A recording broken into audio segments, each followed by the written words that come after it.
Introductions. Yeah, I was just going to say committee introductions members before should the public introduce hearing. themselves. Yeah, I was waiting till we weren't streaming yet. Yeah, we need to stream here for a minute. And I don't know if you got my email. Okay, yeah, we're now streaming. All right. But I did get, I do have that testimony from the young man that if you want me to stream that live, we can do that as well. Now, that's just the regular testimony, so. Okay, gotcha.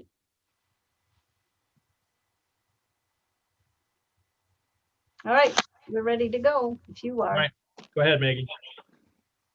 Um, Representative O'Neill. Good morning. Thank you, Mr. Chair. My name is Maggie O'Neill, and I represent House District 15, which is in Saco. Representative Schofield, you want to introduce yourself? We'll probably have to do this again in the public hearing, but. Well, thank you, Senator Dill. Thank you, Chairman Dill. My name is Tom Schofield. I'm a representative of House District 112, which is in 17 towns and townships in Franklin and Somerset counties. I live in the town of Weld, and it's the High Peaks region of Maine. Good morning, everybody. Thank you. Senator Maxman. Oops. Hi, I'm Chloe Maxman representing Senate District 13, which is 27 towns in the Mid-Coast. Thought you fell in the water there for a minute. Disappeared. Almost. Representative McCray. Yes, good morning. I'm David McCray. I live in Fort Fairfield. It's not, as you can see, I don't have this set up very well because we've got lots of sun up here right now. Anyway, I represent good people of District 148, and I will have to excuse myself at about 9:25. I had a couple of work session bills. Thank you. Representative Landry. Good morning. I'm Scott Landry. I live in Farmington and represent the towns of Farmington and New Sharon in District 113. And Representative Hall. Yes, good morning. Representative Randy Hall from District 114. I represent 6 towns in southern Franklin County and cover the rest of the towns that Representative Schofield and Representative Landry don't have. Thank you. And I think that's all I see from committee members on here at the moment. So with that, Representative O'Neill, I'll turn it back to you. Oh, thank you, Mr. Chair. So this morning we have some folks from CSG East they're a great resource on ag issues and rural issues that affect our constituents. So, and I want to share that I've had the chance to attend a conference back when we could all get together and do things like that. We went to Calgary and met with ag leaders from all over the U.S. and Canada, and shared, all kinds of things that we were working on. I had the chance to speak there about some work that we've done in Maine, and they also have a great opportunity to do kind of leadership and professional development kind of training, which we don't really get the chance to do as part-time legislators. So that was really, really helpful for me starting out. So, so welcome to CSG, folks, and I'll turn it over to you. Thanks. Well, let me start. I'm David Biette. I'm the new director of CSG East as of the first of the year. Wendell Hannaford had been here for quite a while. I do have some Maine roots. My dad grew up in Brunswick and they retired to Brunswick. So I try to get there often, and I think I'm going to be able to get there on the 1st of March. So shots and all that other stuff, we'll be able to do it. But we're a membership association and you all are automatically members, which is great. CSG represents 3 branches of government, Awesome. a state government. We've been around since the 30s. So we're not just legislators, we're everybody, but we're regionally based, which makes us kind of special in that I always bring up the agriculture example. Agriculture in our region, which is Maryland to Maine and Eastern Canada, is very different than agricultural issues in the Midwest. So we've got 2 great people, Bob Hefner and Tara Sad, as our policy folks. Maggie did mention our Eastern Leadership Academy, which she attended. It's a week-long training program. And if you're interested, let your leader know. We'd love to have you. We also bring training to state houses, although right now we're not bringing them to state houses. We're bringing them by Zoom, so yet another Zoom meeting. But the trainings have been very, very helpful. We have an annual meeting. This year, again, will be virtual. Next year in Manchester, New Hampshire, but we bring folks from the region. We talk about all sorts of issues. Tarek and Bob can get into some of that. But we do have our policy committees which drive our agenda. And with that, let me just say that I'll turn it over to Tara and Bob, who lead our Agriculture and Rural Affairs Committee. And I'm just here to watch and do the introductions. But nice to see you all. Nice to see you again, Maggie. And will probably turn my video off after a little bit, but I'll be here. So good to see you, and thanks for joining us. Sure. Tara, Bob. Thank you, Madam Chair, Mr. Chair, and the rest of the committee. I'm just sad that we're not in Augusta saying hi in person like we have in the past. It's my favorite place to go to. It's a great building. Your committee room is wonderful and nice and shiny and bright. And I know that you miss it as much as everybody else in the region. I don't think anybody is having in-live sessions. They're all virtual, and it makes it difficult. I know in New Hampshire, where I'm from, I'm speaking from a small town called Walpole here in New Hampshire. They have 400 representatives, and they are searching for places to actually hold in-person session days.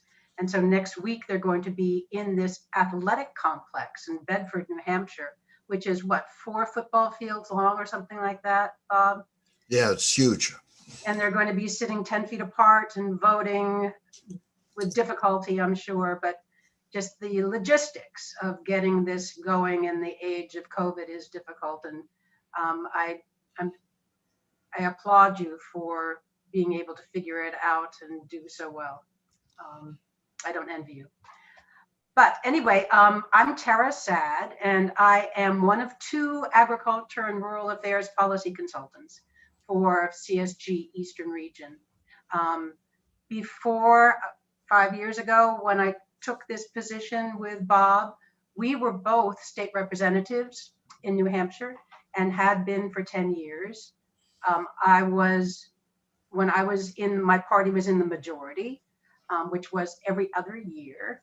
I would be chair of the committee. And then when the opposite party, which is Bob's, was in the majority, he would take the chair. And so we would just bounce back and forth every 2 years, ranking member and chair. But we're still working together after over 15 years and enjoying it. So that's where we got our love of agriculture. I'm not a farmer, but I live in a town in Walpole that has more dairy farms than any other. So I'm surrounded by farmers, surrounded by agriculture, and have come to love it and love the people who are involved in it. And so we learned as much as we could about it, and we continue to do so. Do you want to continue on, Bob? Sure. I was just making sure I didn't hit that mute by accident. Tara pretty much said it. We did spend 10 years in the legislature on the Agriculture Committee, all 10 years. We were also, during that time, very active in CSG. Both of us were graduates of the Eastern Leadership Academy. And we just went to all the meetings, and it's the reason we're here today is we really like the organization and got a lot out of it. And one of the big things I think you get out of it is the networking. You go to a meeting, you meet people, and you discuss what problems are in each one of the states. And lo and behold, you find out they're pretty much the same problems. And it may be you don't need to reinvent the wheel. Somebody else has already got a solution for you. So exactly. How many times did we actually pick up the phone and call next door to Vermont, Representative Carolyn Partridge, and say, have you seen this problem before? Do you have a bill for this? What are you doing about it? And we've managed to get solutions to problems. So right. When you're involved in CSG, you get to know these people as friends and use them as a resource. And it really is, the networking is what is so valuable, I think. Yeah. And Tara and I try to put on programs. When we were meeting in person at our annual meeting, we would have each time we met 3 different sessions for the Agriculture Committee with a different topic each session. And what was driving the topics that we discussed was you. We always go and ask people, what's of interest to you? We try to get a consensus from there of what we're going to discuss at our annual meetings and webinars that we have. One of the most popular things that we do is when we all get together, the ag people, we go state to state and we say, what are you facing? What bills are you discussing in your state right now? What problems are you having? Or what good things have you done? What solutions have you found? And you learn so much from listening to people talk about what they're working on. You get new ideas about what maybe is going to be good for Maine. And it really, really does help. And yeah, I think that that's the most valuable thing. Yeah. So we're planning some things coming up in the future. Next week on the 25th of February, I know that you guys are going to be in meetings, but from 10 to 12, we are having a webinar on an important topic here called regional food systems. Now, I know that because of COVID-19, we saw how the transportation of food, the manufacturing of food, distribution of food completely broke down. And that was because we were relying on other parts of the country to bring food into us. So we as a region are developing systems that will enable us to feed each other without having to rely on people feeding us from the West Coast or the Midwest. It's exciting. We have 2 great speakers who've been working on this for a while, but it's going to involve cross-border cooperation, and it should be exciting, actually. So that will be a nice discussion from 10 to 12 next week. I sent out invitations to everyone, so if you need another link, let me know and we'll get that to you. It will be recorded, so if you want to look at it at your leisure, let us know and we'll send it off to you. I might add to that we've got 2 commissioners of agriculture have signed up to be on that call. Right, so it's not just legislators, it's people in the executive branch as well, all concerned about how we're going to get food onto people's tables. Thank you. And what day is that? That is Thursday, the 25th of February from 10 to 12. Okay.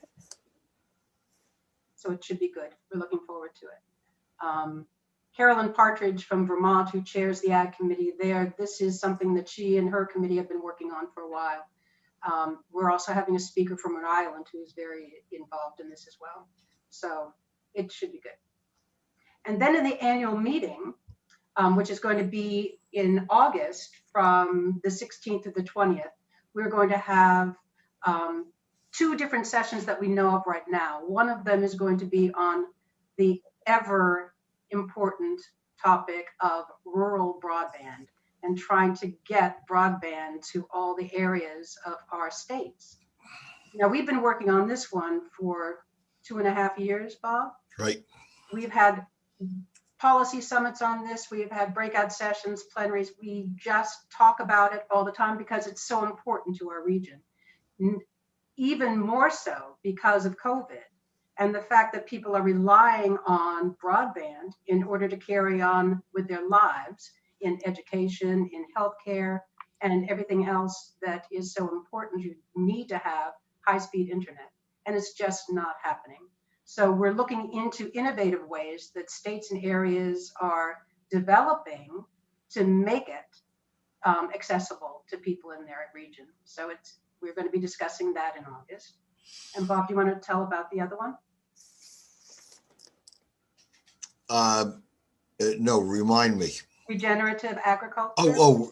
Yes, regenerative agriculture. That is something that is picking up a lot of steam here in the last year or 2. And the environmental folks, energy folks are all very interested in the topic. And we're doing some work between our committee, agriculture, and the Energy and Environment Committee at CSG, and working on that topic together. So stand by for that one.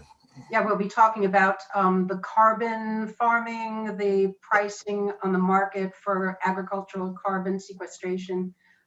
It's a hot topic. It's on the top of everybody's list right now. So we're just trying to figure out what it is and how it's going to happen. That's so great. Yeah, no, it is interesting, Maggie. Yeah.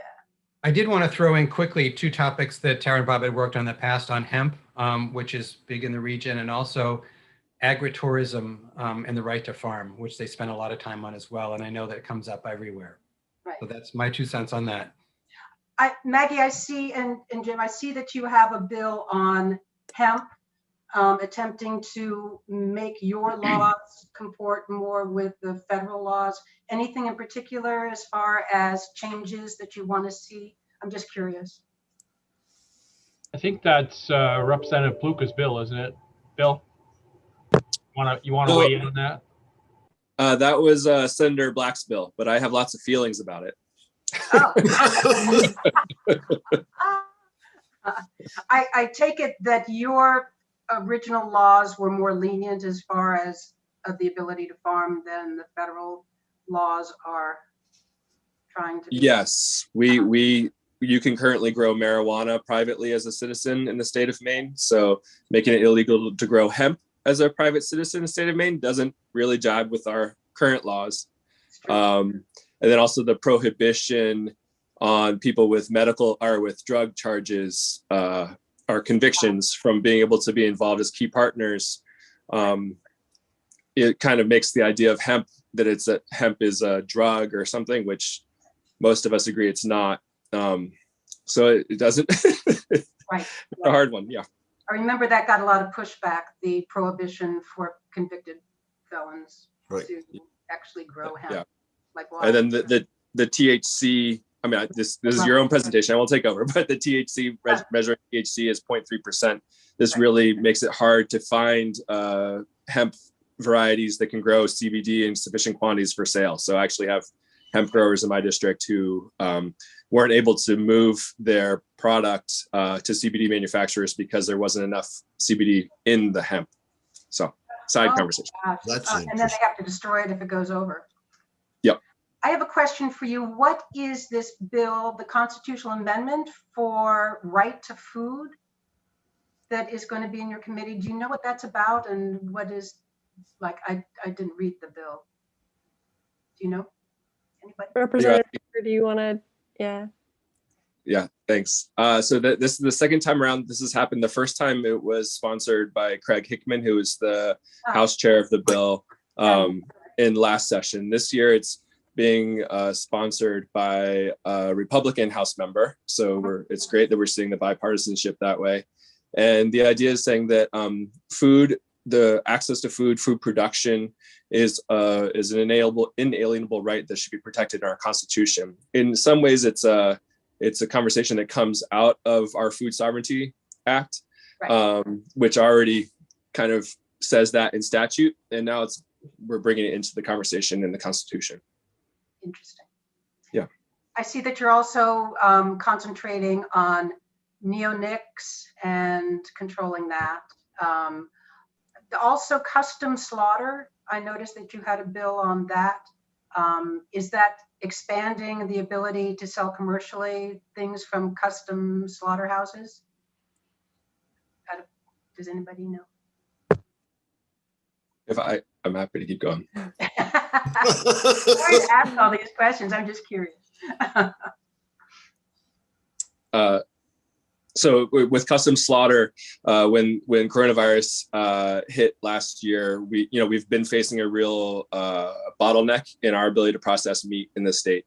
And so we actually opened it up so that people could get some of their meat processed at custom slaughterhouses in order to try to open up that bottleneck because we didn't have enough processing ability. So it's once again looking at how to try to open up, make it so that people who are doing custom slaughter might be able to step up into a higher level of licensing. and just kind of open up that bottleneck, which exists.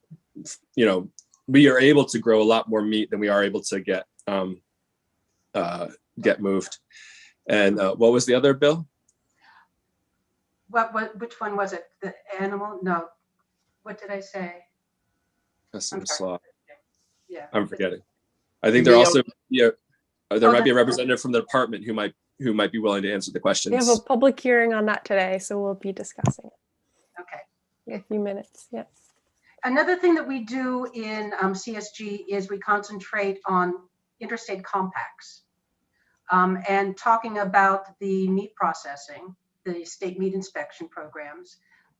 Vermont and New York and I think Maine are trying to get approval to sell their state meat inspected meat across state lines, which the federal government or the USDA is not really in favor of. But if they're approved and it meets the standards for the federal inspection, we don't see why not. So working on these compacts is interesting. David, what other compacts do we have? I know education, like teacher licensing. I'm too new to rattle off that list, but I know they're working on a variety of things. I think you need three states. I know one they're working big time is recognition of credentials for working, particularly among nurses and educators. When you have sort of military spouses who travel around the country regularly, a lot of them are teachers, and they have to get approved in each state, and it's really, really hard for some of them to be able to work because they're good teachers, but the credentials are too high. That's I know one they've been working on right now. For instance, in New Hampshire, Massachusetts, and Vermont, I live down in the corner of New Hampshire, which abuts all of the other two states.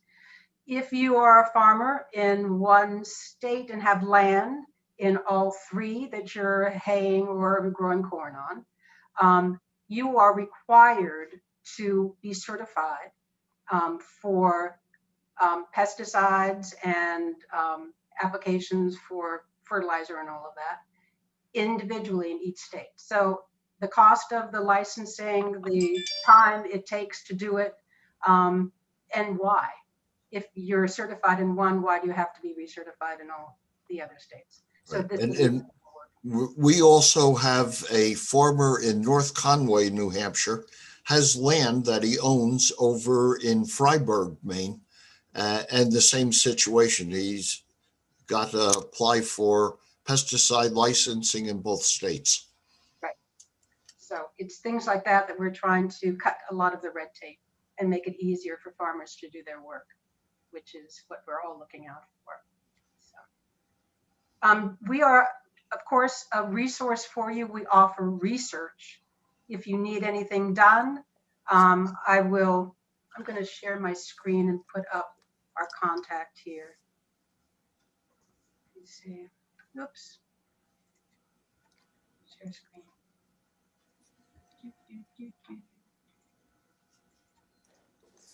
There you go. That's our contact information.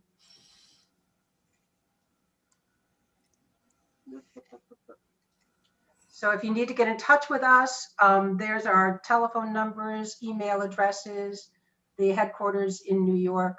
But do call us up if you need any research done on any agricultural or rural issue. We'd be happy to do it for you. Let you know what other states are doing as far as laws and regulations are concerned.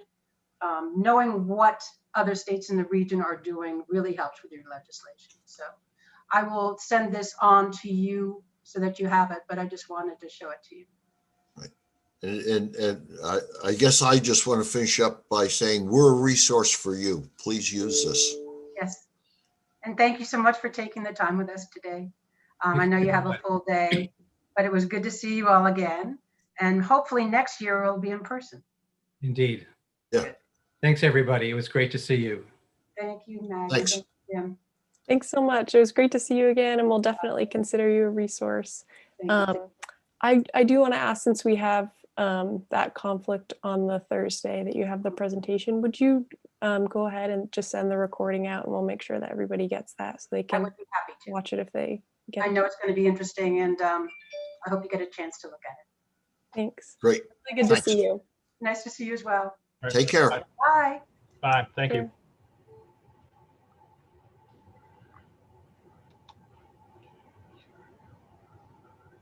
Sure. All right, Senator Dill, I'll turn it back to you. Thanks, Representative O'Neill. We got a couple minutes before our public hearing starts, which is scheduled for 9:30. So we'll go ahead and just wait until 9:30, and then we'll introduce ourselves again in case we've forgotten who we are by then.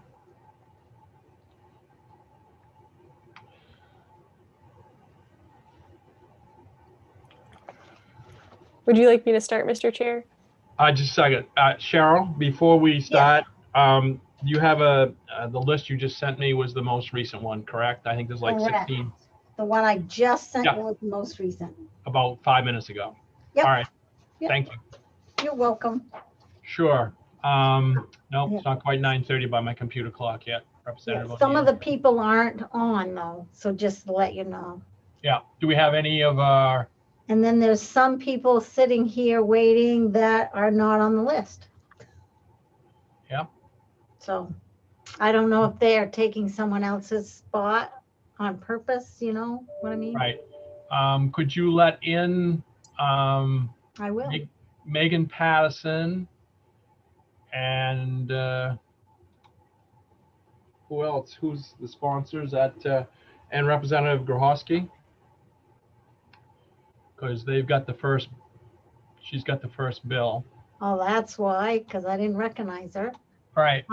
Yeah. And I don't see any other representatives there currently. So with Right. that, Representative O'Neill, would you start with your introduction, please, of yourself? Absolutely. Thanks, Mr. Chair.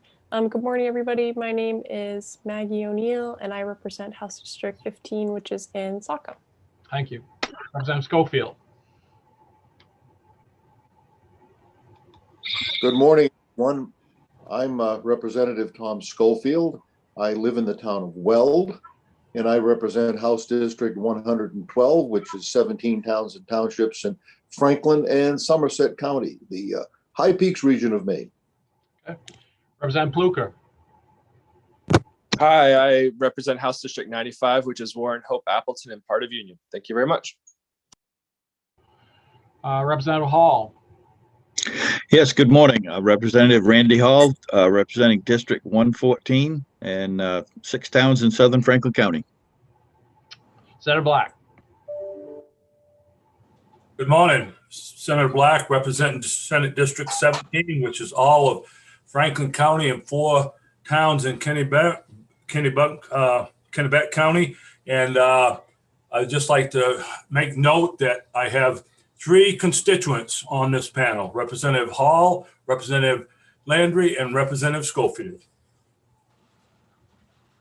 Representative Landry. I don't know what to say after that.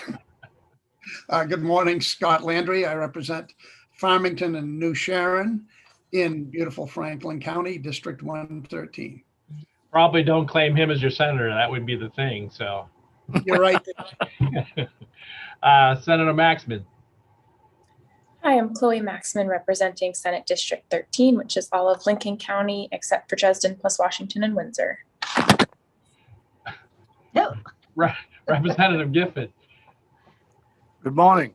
This is Representative Gifford. I'm from Lincoln, and I represent Lincoln, Enfield, West Enfield, Howland, Woodville, and Madam Scarness, and it's District 142.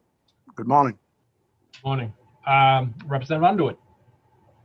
Good morning. I'm Representative Underwood from Presque Isle, District 147, and it's kind of cold up here, but we know what it's all about. Thank you. Thank you. And our clerk today is Cheryl McGowan, and Karen Netto is our analyst, and I think that's all of the committee members that have introduced themselves. And I'm Jim Dill. I'm the Senate Chair. I represent Senate District 5, Northern Penobscot County. And today we have two bills to hear, LD 155 and LD 207. And I want to welcome you to the ACF committee. Of course, as you're all well aware by now, it's an electronic meeting. We still always have a glitch here and there, so hopefully they won't be too serious. It's live streamed on a YouTube channel as well as other places, and the recording will be available later. Make sure your name is displayed correctly on your Zoom, and also when you get ready to speak, when we have the clerk let you in, that you make sure you unmute yourself, state your name, where you're from, and whether you're speaking for or against. I have a list, and I'll try to go in order of like we usually do, which is for, and then followed by against, and then neither of the bill. And I'll start with the sponsor of the bill, followed by any co-sponsors or other legislators who wish to speak. Then the department representatives, and then the general public. And I do use unfortunately, just a timer with a chime on it here. We haven't figured out how to put a clock on our Zoom. So I will be keeping you to 3 minutes. So when you hear it ding, I will ask you to finish. And let's see what else. Representative O'Neill and myself, unfortunately, are the background police. And one of the things that we have to do is make sure that everything in the background is what we deem at least appropriate. If there is something that we just may ask you to shift your camera or something so it's not in the background, or we may have to turn your camera off and just let you testify that way. And there's no sharing with props or screen sharing or anything like that unless you've been given permission by the chairs earlier. And if you're testifying by phone, again, there's a 1-800 number to call in. And I think that's about all we have today. So unless there's nothing else from the group, we'll go right into the hearing. So I'm going to open the hearing on LD 155. Resolve directing the Board of Pesticides Control to prohibit the use of certain neonicotinoids for outdoor residential use. And Representative Grohowski. And I probably butchered your name, and I apologize, Representative. Thank you, Mr. Chair. No concern at all. It's Grohowski. Good enough. Good morning, everyone. Senator Dill, Representative O'Neill, and members of the Committee on Agriculture, Conservation, and Forestry. I am Nicole Grohowski. I represent the communities of Ellsworth and Trenton in the main house. And I appreciate the opportunity to speak to you this morning in support of LD 155. Resolve directing the Board of Pesticides Control to prohibit the use of certain neonicotinoids for outdoor residential use. And I especially want to say thank you to all committee members who sat through a similar hearing and work session last year that got us to the point where this bill is now, or this resolve is now, from significant stakeholder input and patience from all of you. And thank you for being here for a second round, if this is your second round, and for everyone new. Get ready for some extreme science. That's my style. So pollination is critical for so many of our food crops, especially here in Maine, with our potato fields, wild blueberry barrens, and apple orchards. Wild bees are great pollinators and help our farmers by doing this work for free. I introduced this bill, reintroduced in a way, to support our farmers by limiting the cosmetic uses of chemicals, which are known to have lethal and sublethal effects on bees. So first, I want to provide a brief overview of LD 155. This bill would remove 4 pesticides in the neonicotinoid class: dinotefuran, clothianidin, imidacloprid, and thiamethoxam, which we'll never have to say again, from use in outdoor residential landscapes, such as on lawns, turf, or ornamental vegetation. This bill does not prohibit or restrict use in agricultural or forestry settings, nor does it affect use for preserving wood, protecting against indoor pests, or treating pets. I will also discuss a proposed amendment to clarify an exemption for structural applications further on in my testimony. So what are neonicotinoids and why do they matter? Neonicotinoids, or neonics for short, are a class of insecticides that affect the central nervous system and are chemically similar to nicotine. They are systemic chemicals, meaning that when they are absorbed into a plant, they become available in the plant's nectar and pollen. While neonics are less toxic to humans and other mammals than some of the chemicals they were engineered to replace, they are highly toxic to invertebrates such as bees and butterflies. In recent years, extensive research has been conducted to learn more about the effect of neonics on bees in particular. I've attached in my testimony, which hopefully you received in your automated email and will be online, a summary of a 2016 report produced by the Xerces Society for Invertebrate Protection entitled How Neonicotinoids Can Kill Bees. This summary highlights key findings about toxicity and use patterns and remaining questions, and has a link to the full report for complete citations in case you really want to go deep on this topic. I'm going to read for you a few of the highlights from the section of the summary called Clearly Documented Facts. And there are a few of them, and I don't know if it's easier for you to follow along if you have this, but I'm going to read them anyhow. And if you're a visual person, feel free to take a look at my testimony. So the first is that direct contact from foliar applications of the most toxic neonicotinoids has caused bee kills. Additionally, foliar residues on plant surfaces may remain lethal for bees for several days. The 4 neonics that I previously listed are all highly toxic to honeybees and bumblebees. Neonicotinoids absorbed by plants are metabolized over time. Some of the resulting breakdown products are also toxic to honeybees and sometimes even more toxic than the original compound that was applied. Honeybees exposed to sublethal levels of neonicotinoids can experience problems with flight and navigation, reduced taste sensitivity, and slower learning of new tasks, all of which impact foraging ability and hive productivity. For bumblebees, documented effects include reductions in food consumption, reproduction, worker survival rates, colony survival, and foraging activity. Clothianidin and imidacloprid are highly toxic to blue orchard bees, Osmia lignaria. Blue orchard bee larvae require more time to mature after consuming sublethal effects of imidacloprid. And I want to note that this solitary bee is one of the important orchard pollinators that we have in Maine. Continuing on with some of the findings, products approved for home and garden use may be applied to plants at rates substantially higher than the maximum label rate approved for agricultural crops. When applied systemically and taken up by the plant, imidacloprid, dimethoxam, and clothianidin can have residual activity within plants for months to years. The same are persistent in soils with residues present for months to years. And finally, neonicotinoids can move into water and have been found in a range of water bodies where they may persist. But I don't know about you, but I find those results and findings troubling. And so I'll share only one of the following statements from the inferences from research results section of that report, which pertains, I'll note, only to honeybees, not bumblebees or solitary bees, which the summary indicates can be affected by even lower concentrations of neonics than honeybees are. And that statement is that there is no direct link demonstrated between neonicotinoids and the honeybee syndrome known as colony collapse disorder. However, recent research suggests that pesticides, including neonicotinoids, may make honeybees more susceptible to parasites and viruses, including the intestinal parasite Nosema, which has been implicated as one of the causative factors in CCD.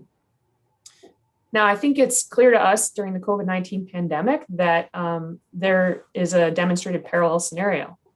For instance, our current vaccination strategy is concerned with protecting people with pre-existing conditions, pre-existing high-risk conditions, because their systems are less able to withstand additional stress from the virus. In the case of pollinators, other stresses include not only pesticides, but also habitat loss, climate change, and parasites. I believe we should address all of these stressors and do not presume that removing certain neonics from homeowner use will be the end of our work to protect pollinators. I'm gonna close my door here really quick.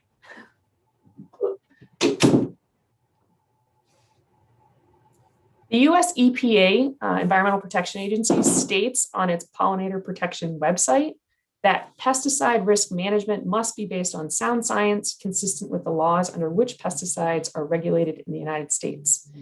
EPA has been working aggressively to protect bees and other pollinators from pesticide exposure, end quote. To that end, in January 2020, the EPA released proposed interim decisions for neonics that included, quote, language on the label that advises homeowners not to use neonicotinoid products, end quote. The evidence they have reviewed indicates that homeowners should not use neonics, and yet their solution to this is to add a label rather than remove these products from the shelves. I would posit that LD 155 seeks to take a more sensible approach. There has been additional research since the report that I mentioned.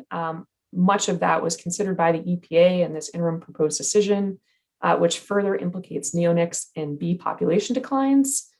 Some of this research I know is described in testimony provided by other scientific experts in support of the bill, which I definitely encourage you to review, and I hope you will ask them any questions if you have any when they are available to you in their testimony. Now, I want to talk a little bit about neonics and bees in Maine, what we know specifically here. The research has been limited to some extent compared to the global research, but there has been some. There are 267 bee species in Maine. It appears that some populations are decreasing while others are increasing, although the baseline data is a bit hard to come by. A few studies provide a glimpse of what's happening.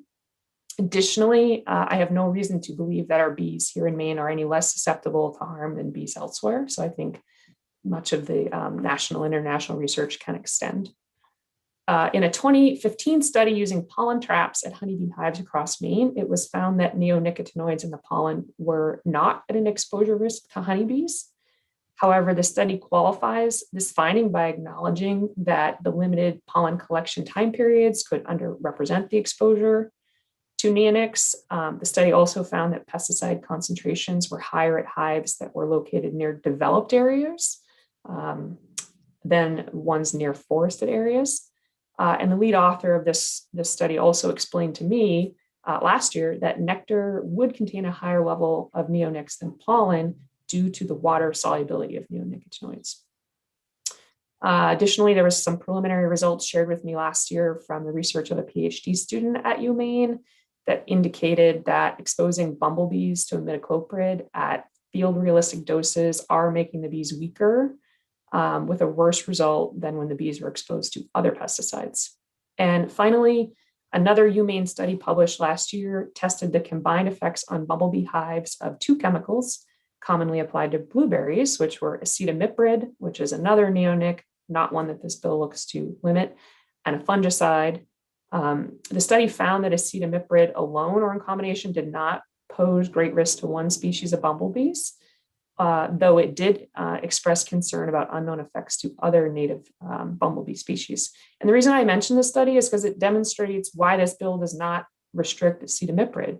This neonic is known to have a shorter half-life and lower toxicity to bees while still being effective on a broad spectrum of insects and mites. So I'm really trying to take a targeted approach with this legislation based on the best evidence that we have. I want to switch gears for a little bit away from the science. Hopefully you're still awake. If not, you can read this later or watch the YouTube video. It's the fun thing about our new virtual world. I want to switch gears into public concern for pollinators. This bill is built from solid scientific evidence about which chemicals and their applications are known to be harmful to bees. I was very fortunate to have the help of Xerces Society scientists to identify an evidence-based approach, which recently retired UMaine professor of insect ecology and insect pest management, Frank Drummond, confirmed would be prudent here in Maine. There's also such incredible support for this work. I've included with my testimony a statistically valid survey of Maine voters' conservation priorities that was conducted in 2018 for the Nature Conservancy, in which 80% of respondents identified that, quote, helping conserve habitat for disappearing pollinators like bees and monarch butterflies, end quote, were extremely or very important. And I will note that the only topic with more support was, quote, protecting sources of drinking water. And I think if you have some time, it's a really interesting survey to look at. So I hope you will. It is clear to me that people care about bees, and certainly part of conserving their habitat is making sure that it is not toxic for them. I would also like to mention some voter polling data that was shared in the testimony of a similar bill that I introduced last year from Karen DeAndrea, Executive Director of Physicians for Social Responsibility's Maine chapter. This survey showed that 71% of respondents were somewhat or strongly supportive of municipal bans on chemical pesticides used to make lawns look better. Only 9% responded that there should be no restrictions on consumers' use of chemical pesticides outdoors. So I think the overwhelming data here shows that the majority of people are concerned and they would do the right thing regarding personal pesticide use to protect pollinators and human health. Our constituents don't have endless free time to research which chemicals are more or less toxic, nor are many likely to read the very fine print on the back of the bottle. Instead, they look to us in government to help them narrow their choices to what is safe. Education, while valuable, is not necessarily enough. Our Department of Agricultural Conservation and Forestry has been very proactive with providing information about pesticides and alternatives, both at store shelf locations and online, but people still buy these products assuming that they're there because they're safe enough. In order to visualize how many products designed for outdoor pesticide use would be removed from store shelves due to this bill, I did attach in my testimony a photograph from my visit, my research, this is my research, to the Ellsworth Home Depot. I don't know if this will really work or not, but I will hold it up anyhow.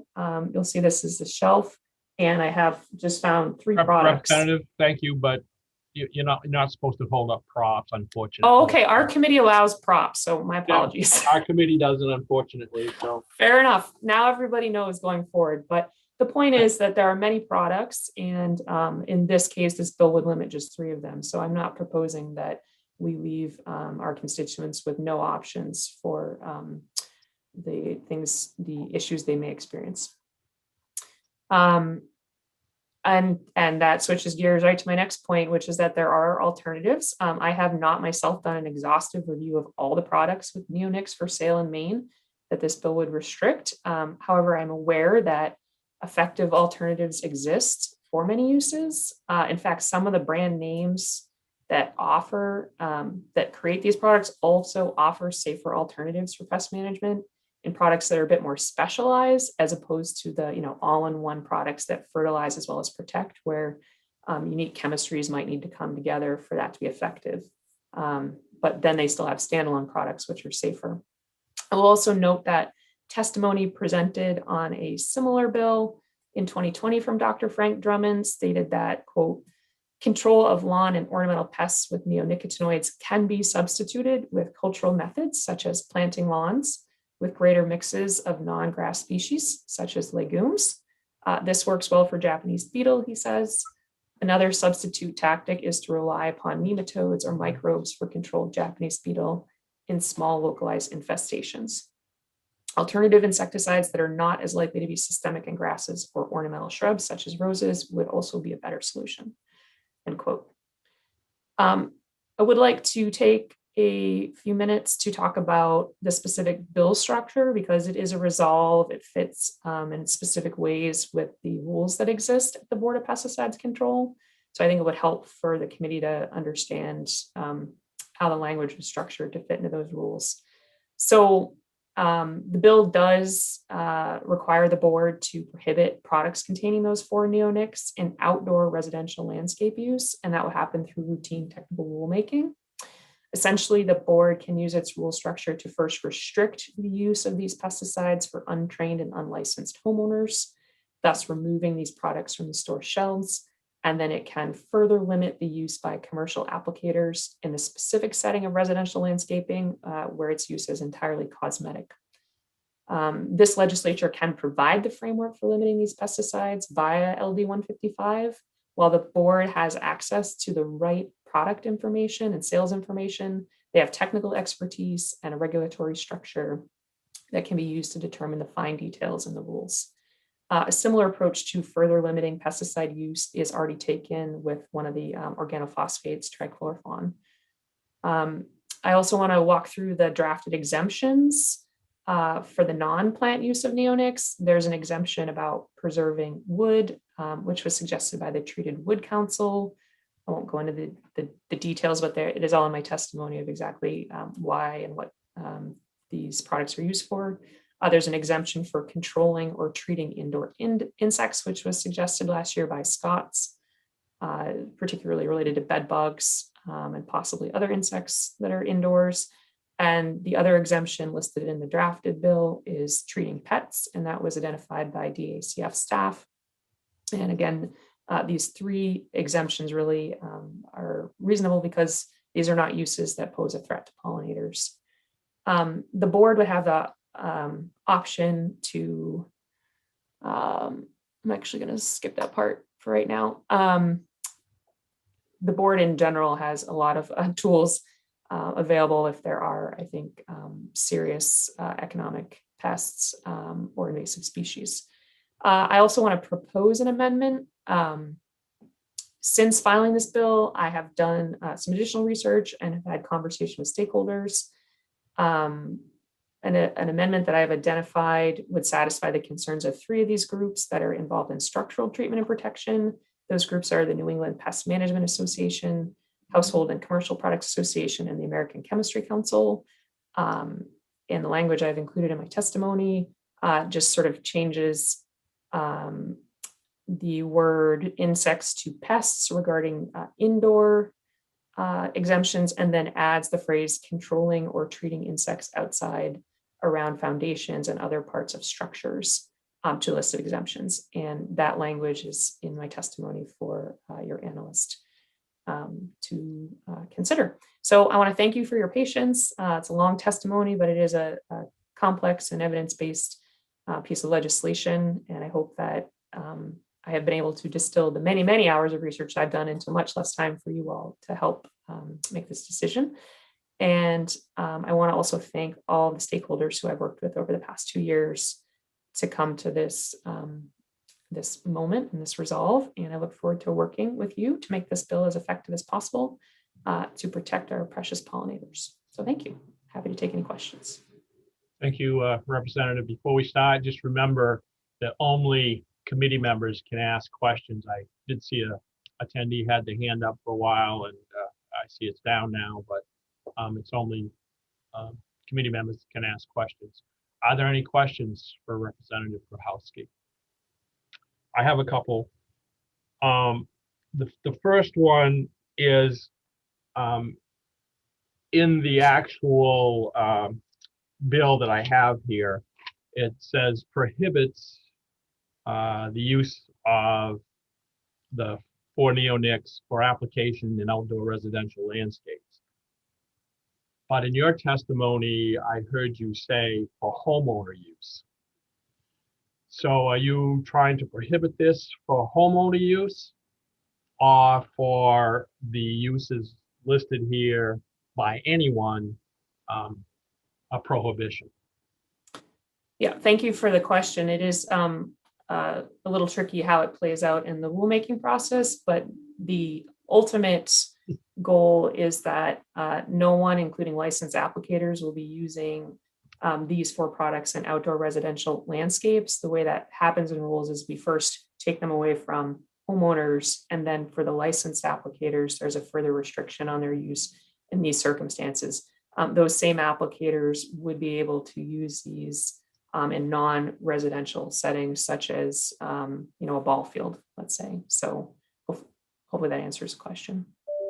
Well, it answers the question of the conflict from what I thought I heard you say and what it says in the bill. So the other question I had, I think was more along the science, and it just I'm pretty sure I heard you say that someone had either testified or you had seen someplace that pesticides, including neonics, contribute to the susceptibility to nosema and other organisms. I kind of paraphrased that.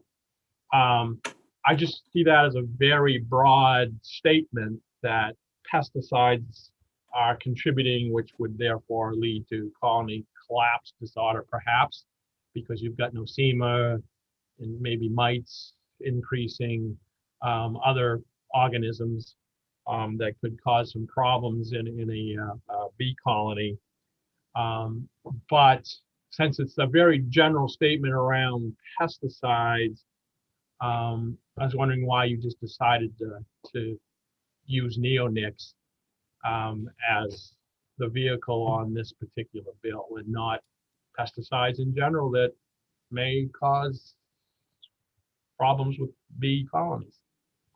Sure, yeah, the specific sentence that you're referring to said, quote, however, recent research suggests that pesticides, including neonicotinoids, may make honeybees more susceptible to parasites and viruses, et cetera. So, this summary that I drew that from was a 4-page sort of executive summary of a very long report that I did look through. I didn't necessarily want to put the committee through the details, but I know that a question that often comes up is, do we know that neonics cause colony collapse disorder? The answer to that question is we do not know that. What we do know is that neonics affect bees and other pollinators to the extent where when something else affects them, they are very limited, such as we see with COVID-19.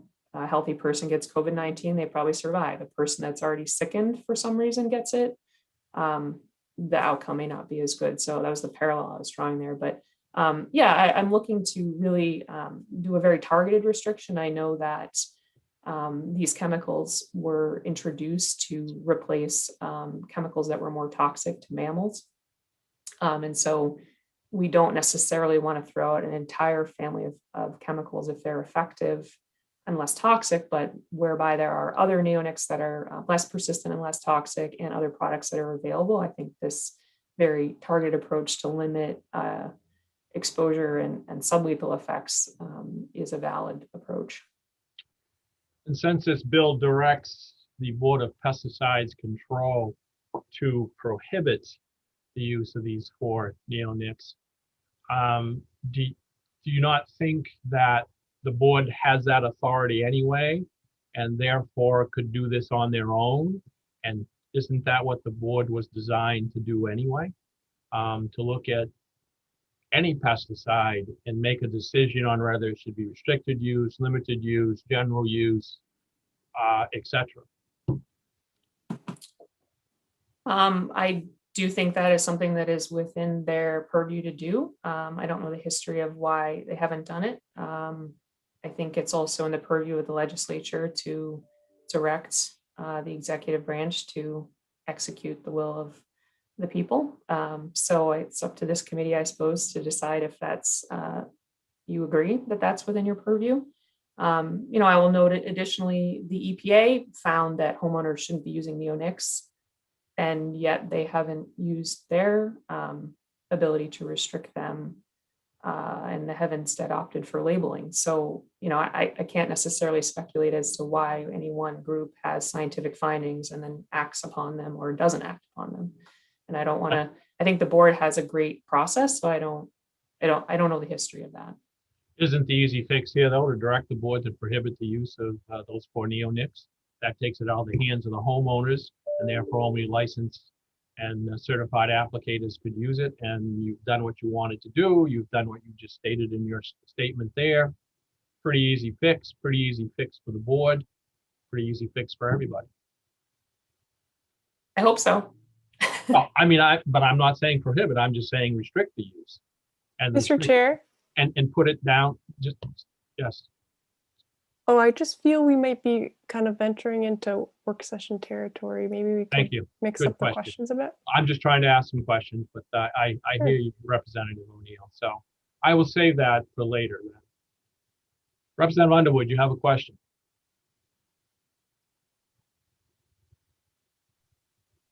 I just had one statement, and in regards to this bill, it is not the government's Remember, job. Representative, it has to be a question, so just make sure you state it in the form of a question when you get done, okay?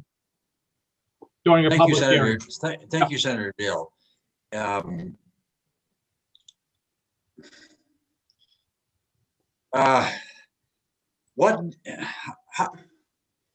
Why does it have to be that we have to pass a law to limit people's choices of things?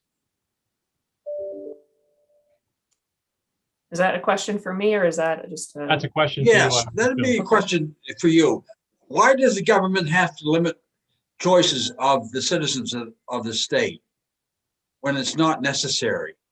As it was mentioned before by the Senator Dale, or at least that's what my opinion was, that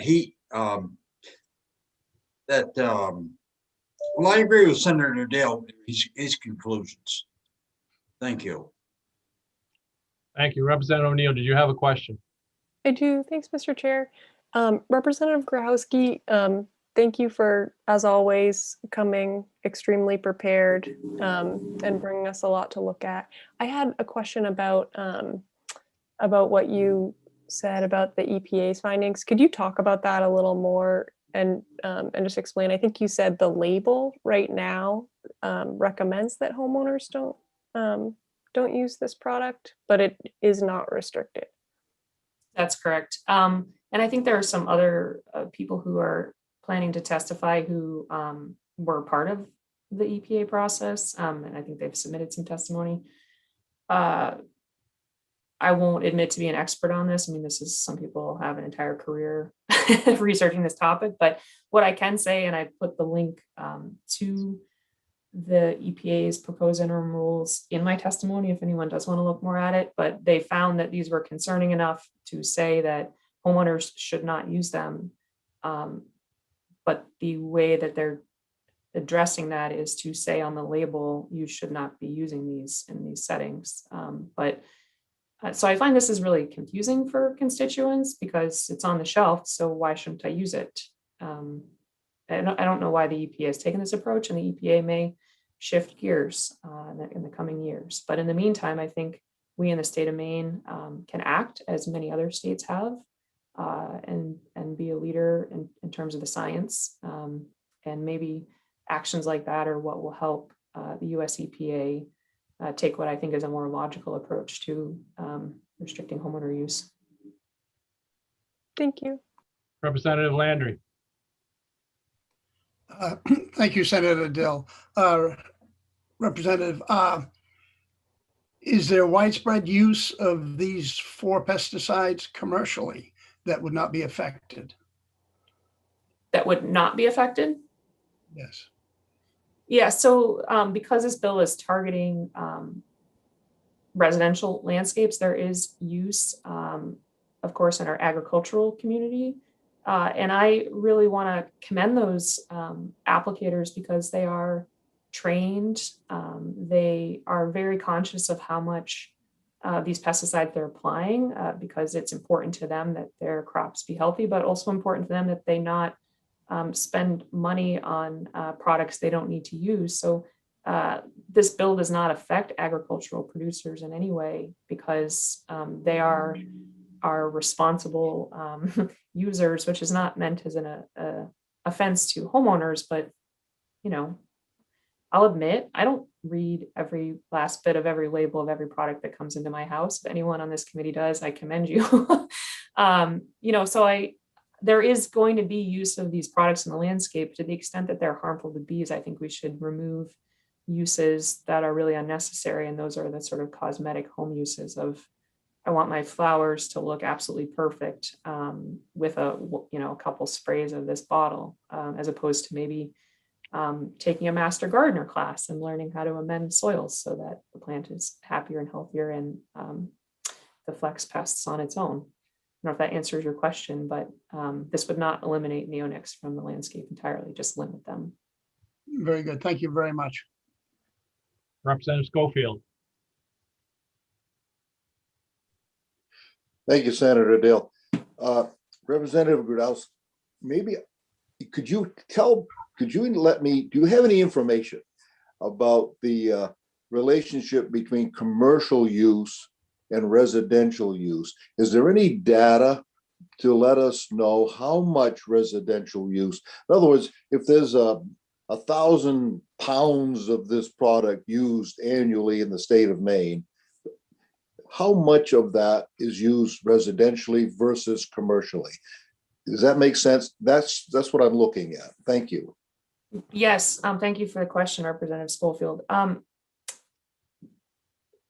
It's possible that Megan Patterson will be able to explain this more accurately than I can, but I think the state is engaged in a process to better understand and track digitally use, and we will have more insight into that in the coming years than we have now. I see her nodding, so I hope I'm getting that right.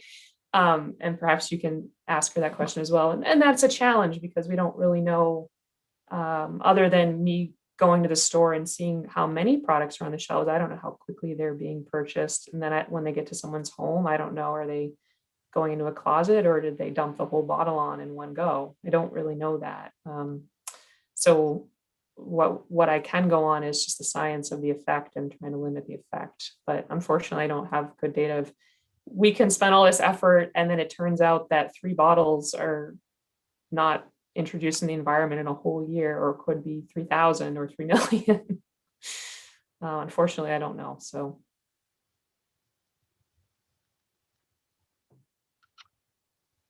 Representative O'Neill. Thank you, Mr. Chair.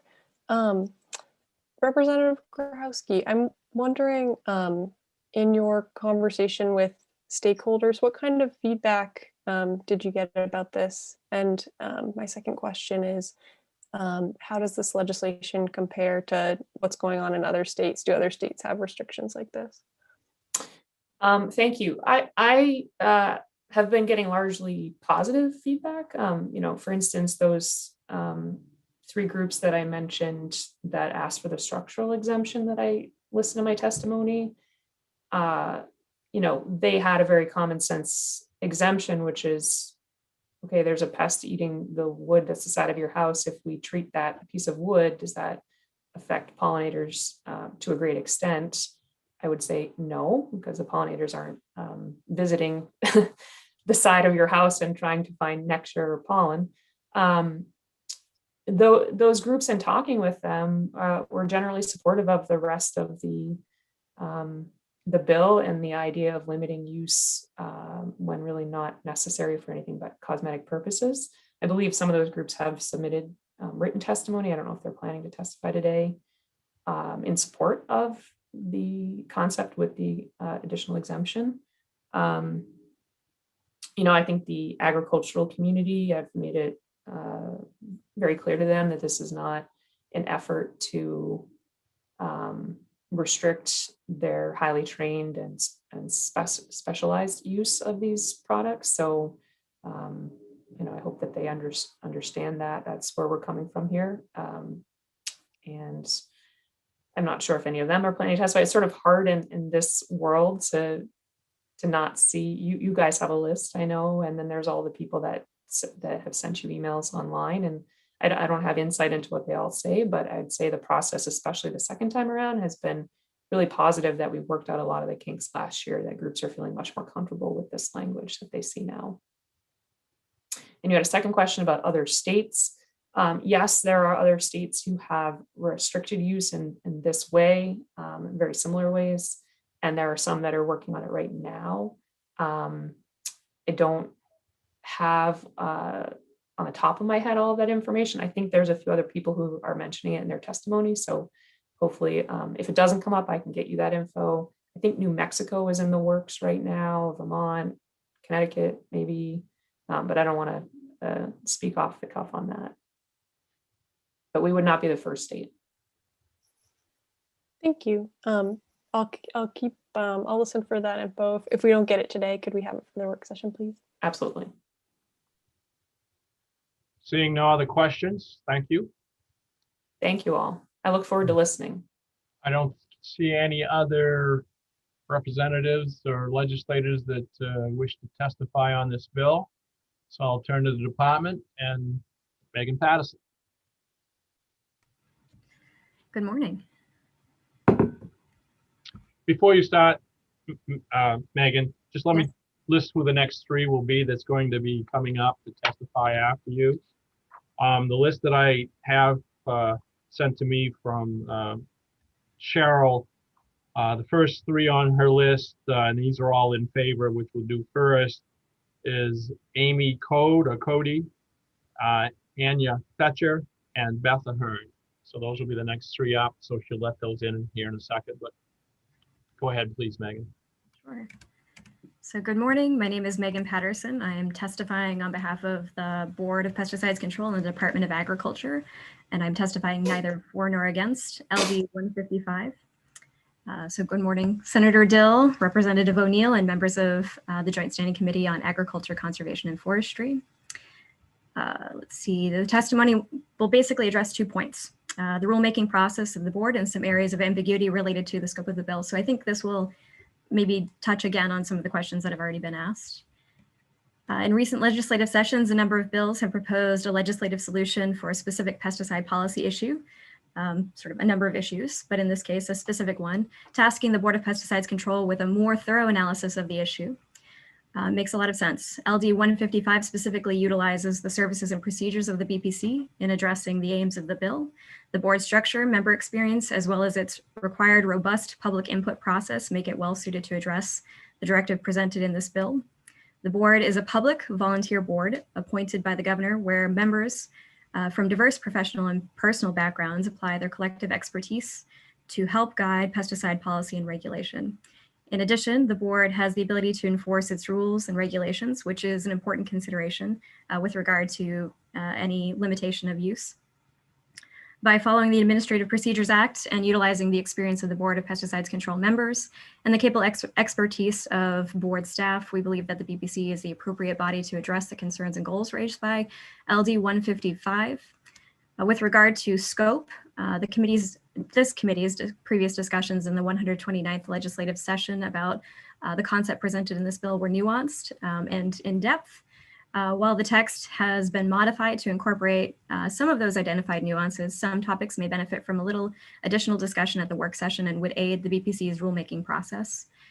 And those I've highlighted in my written testimony, but just to kind of give you an idea of what we're thinking. And I think one of these questions has already been answered, but how best to incorporate the prohibitions of use presented in this bill into rule. So I had the same question regarding were commercial applicators meant to be prohibited from use as well? And if that's the case, then restricting and limiting use both would be the tools that the BPC would use to approach that. How best to achieve the allowances for use presented in this bill. So how to limit use while also continuing to allow those exempted uses is a little bit of a nuance that the board will have to explore as it goes through its rulemaking process.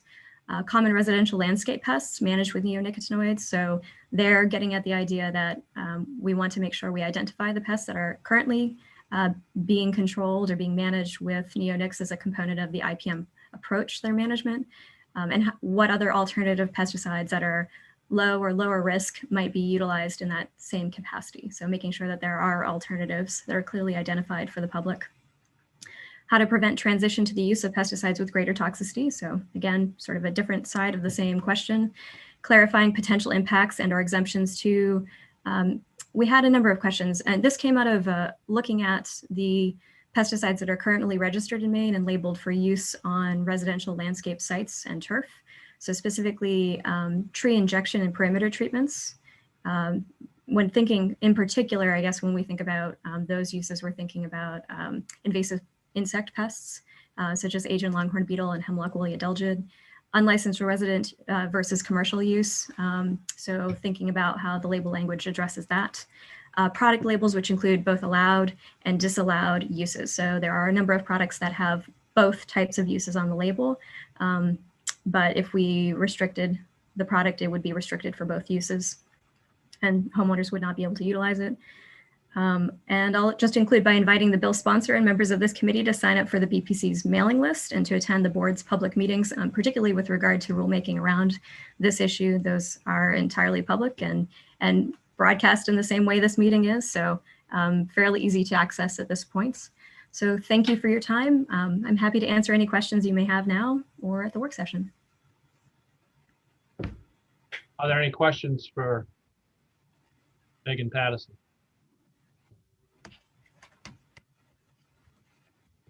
Seeing none. Wow, you got off easy this time. Amazing.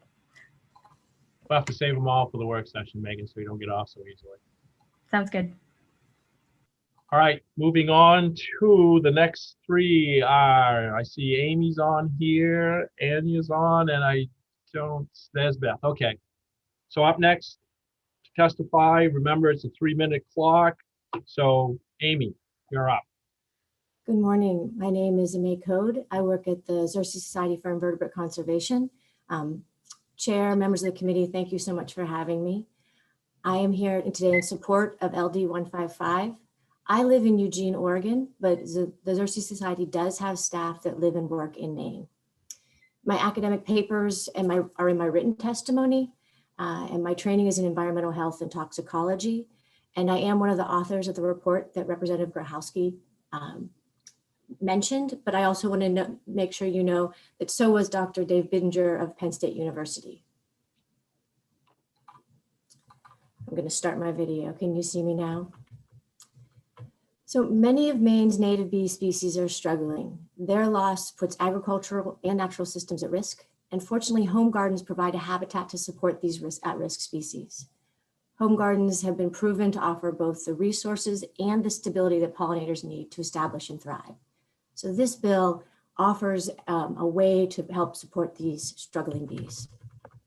Neonicotinoids are one of the drivers that our pollinators face. And so LD 155 responds to key risks of those neonicotinoids in residential settings. As Representative Grahowski stated, neonics have multiple strikes against them. They are highly toxic at extremely low levels. They persist for months to years in the environment, meaning that our pollinators can be exposed long after an application. And as she also mentioned, EPA found significant concerns with residential uses of neonicotinoids, both to pollinators and to water quality. Rather than taking steps to ensure that homeowners were not using those products, they're encouraging people to not use them. And that is not a label in and of itself. It is advisory language in a label that's inside packaging that people won't see until after they've bought and opened those products. So I think that the steps here in Maine are more common sense and are actually going to get at the concerns that we're finding with these residential uses. If any of you have bought a pesticide product, you well know that those labels are upwards of 10 pages and they're very, very fine print. And we're talking about adding a sentence to that. You also earlier talked about where else is this happening. Vermont, Connecticut, and Maryland have all taken steps to halt residential uses of neonicotinoids. New Mexico is currently assessing a very similar bill that actually goes a little bit further than this would. As she mentioned, Representative Grahowski mentioned that Scott's has removed neonicotinoids from their products. We are in conversations with a very large nationwide company that is right now considering and poised to announce that they are removing neonicotinoids from their shelves. They're actually going to be adding organic alternatives. This is absolutely something that can be done, and it is being done around the country. So I thank you for taking time to consider this bill. I also want to thank the Department of Ag, who brought up really valid and important issues to consider while you're moving this forward. Very much appreciate it. And if you have questions about EPA, about pesticide use, I have probably too many years steeped in this. If there's any help I can give, please feel free to ask. Thank you. Other questions? Representative Schofield. Thank you, Senator Dill. I'm still having in my head, I'm trying to understand, if we limit the use for homeowners, which I suspect compared to commercial use is rather small, how is that in the world, in the scheme of events, going to be really helpful to the bee population? If I buy a bottle of this to spray on my petunias or my roses or whatever, and yet my neighbor up the road who owns 1,000 acres of crops can still use it, I'm having difficulty understanding the significance of this. So could you help me with that a little bit? I'd appreciate it. Thank you. Yep. Representative Schofield, thank you. That's an excellent question, Chair. So I'm going to answer it in a couple of ways. One, it's very, if you know, Representative Grochowski mentioned the hundreds of native species of bees that you have in Maine. These native species of bees, for the most part, can survive and thrive in extremely small areas. We're talking about a few hundred yards, nothing more. So by protecting our backyards, we've actually seen in different places that sometimes backyards are the last resource and haven for at-risk species. So we actually are creating safer places for those bees. I hear what you're saying about the vast majority of use is going to be in agriculture. Nationwide, agricultural use makes it up over a little over 60% of pesticide use. That's all pesticides, that's lumping in herbicides. It's not the same as just neonics. But I think that this bill smartly targets low-hanging fruit. It specifically is dealing with cosmetic uses. We're not talking about economic uses. We're not talking about, you know, pests that are going to be challenging to and financial burdens on farmers. Those can be addressed with thoughtful steps to find smarter alternatives. But a bill like this is going to be taking something away from homeowners that could potentially be using these for nothing more than, as Representative Grochowski mentioned, to make their leaves, you know, their flowers prettier. So I don't know if that helps to some extent. Representative O'Neill. Thank you, Mr. Chair. Thank you for being here and bringing your testimony.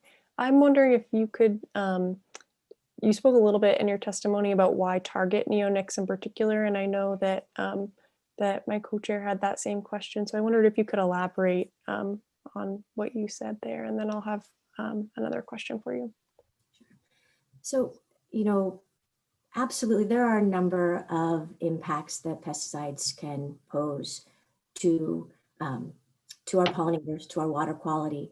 And, you know, oftentimes I would not be someone who would say, target one chemical, because it is true. There's this cycle. You get rid of one chemical and you end up with another one that could be just as problematic.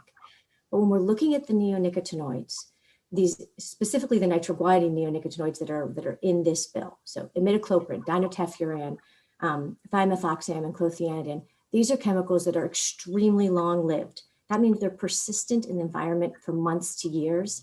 A study actually that was using a systemic application of dinotefuran and imidacloprid in ornamental trees showed that, the nectar of that tree, the year after the application, was still toxic to bees.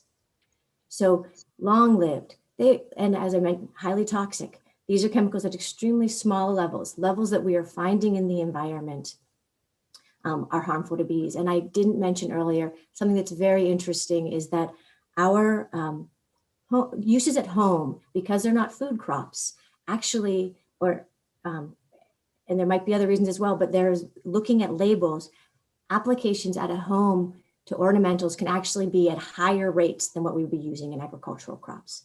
So that means that toxicity, those chemicals could be actually at a higher exposure in a backyard garden than they would be in an agricultural crop. Lastly, so they're highly toxic, they're long-lived, they're systemic. They're taken up by a plant and they move up through that plant and they are expressed in pollen and nectar. That gives a direct exposure route to our pollinators. So sometimes things are in the environment, but we're not sure if anyone's being exposed, if there's a problem with them. This is bees that are going to be taking these resources back to their nest and potentially poisoning also the larvae and juveniles as well. So those are some of the reasons we would specifically target this group of chemicals. Thank you. A follow-up, please, Mr. Chair.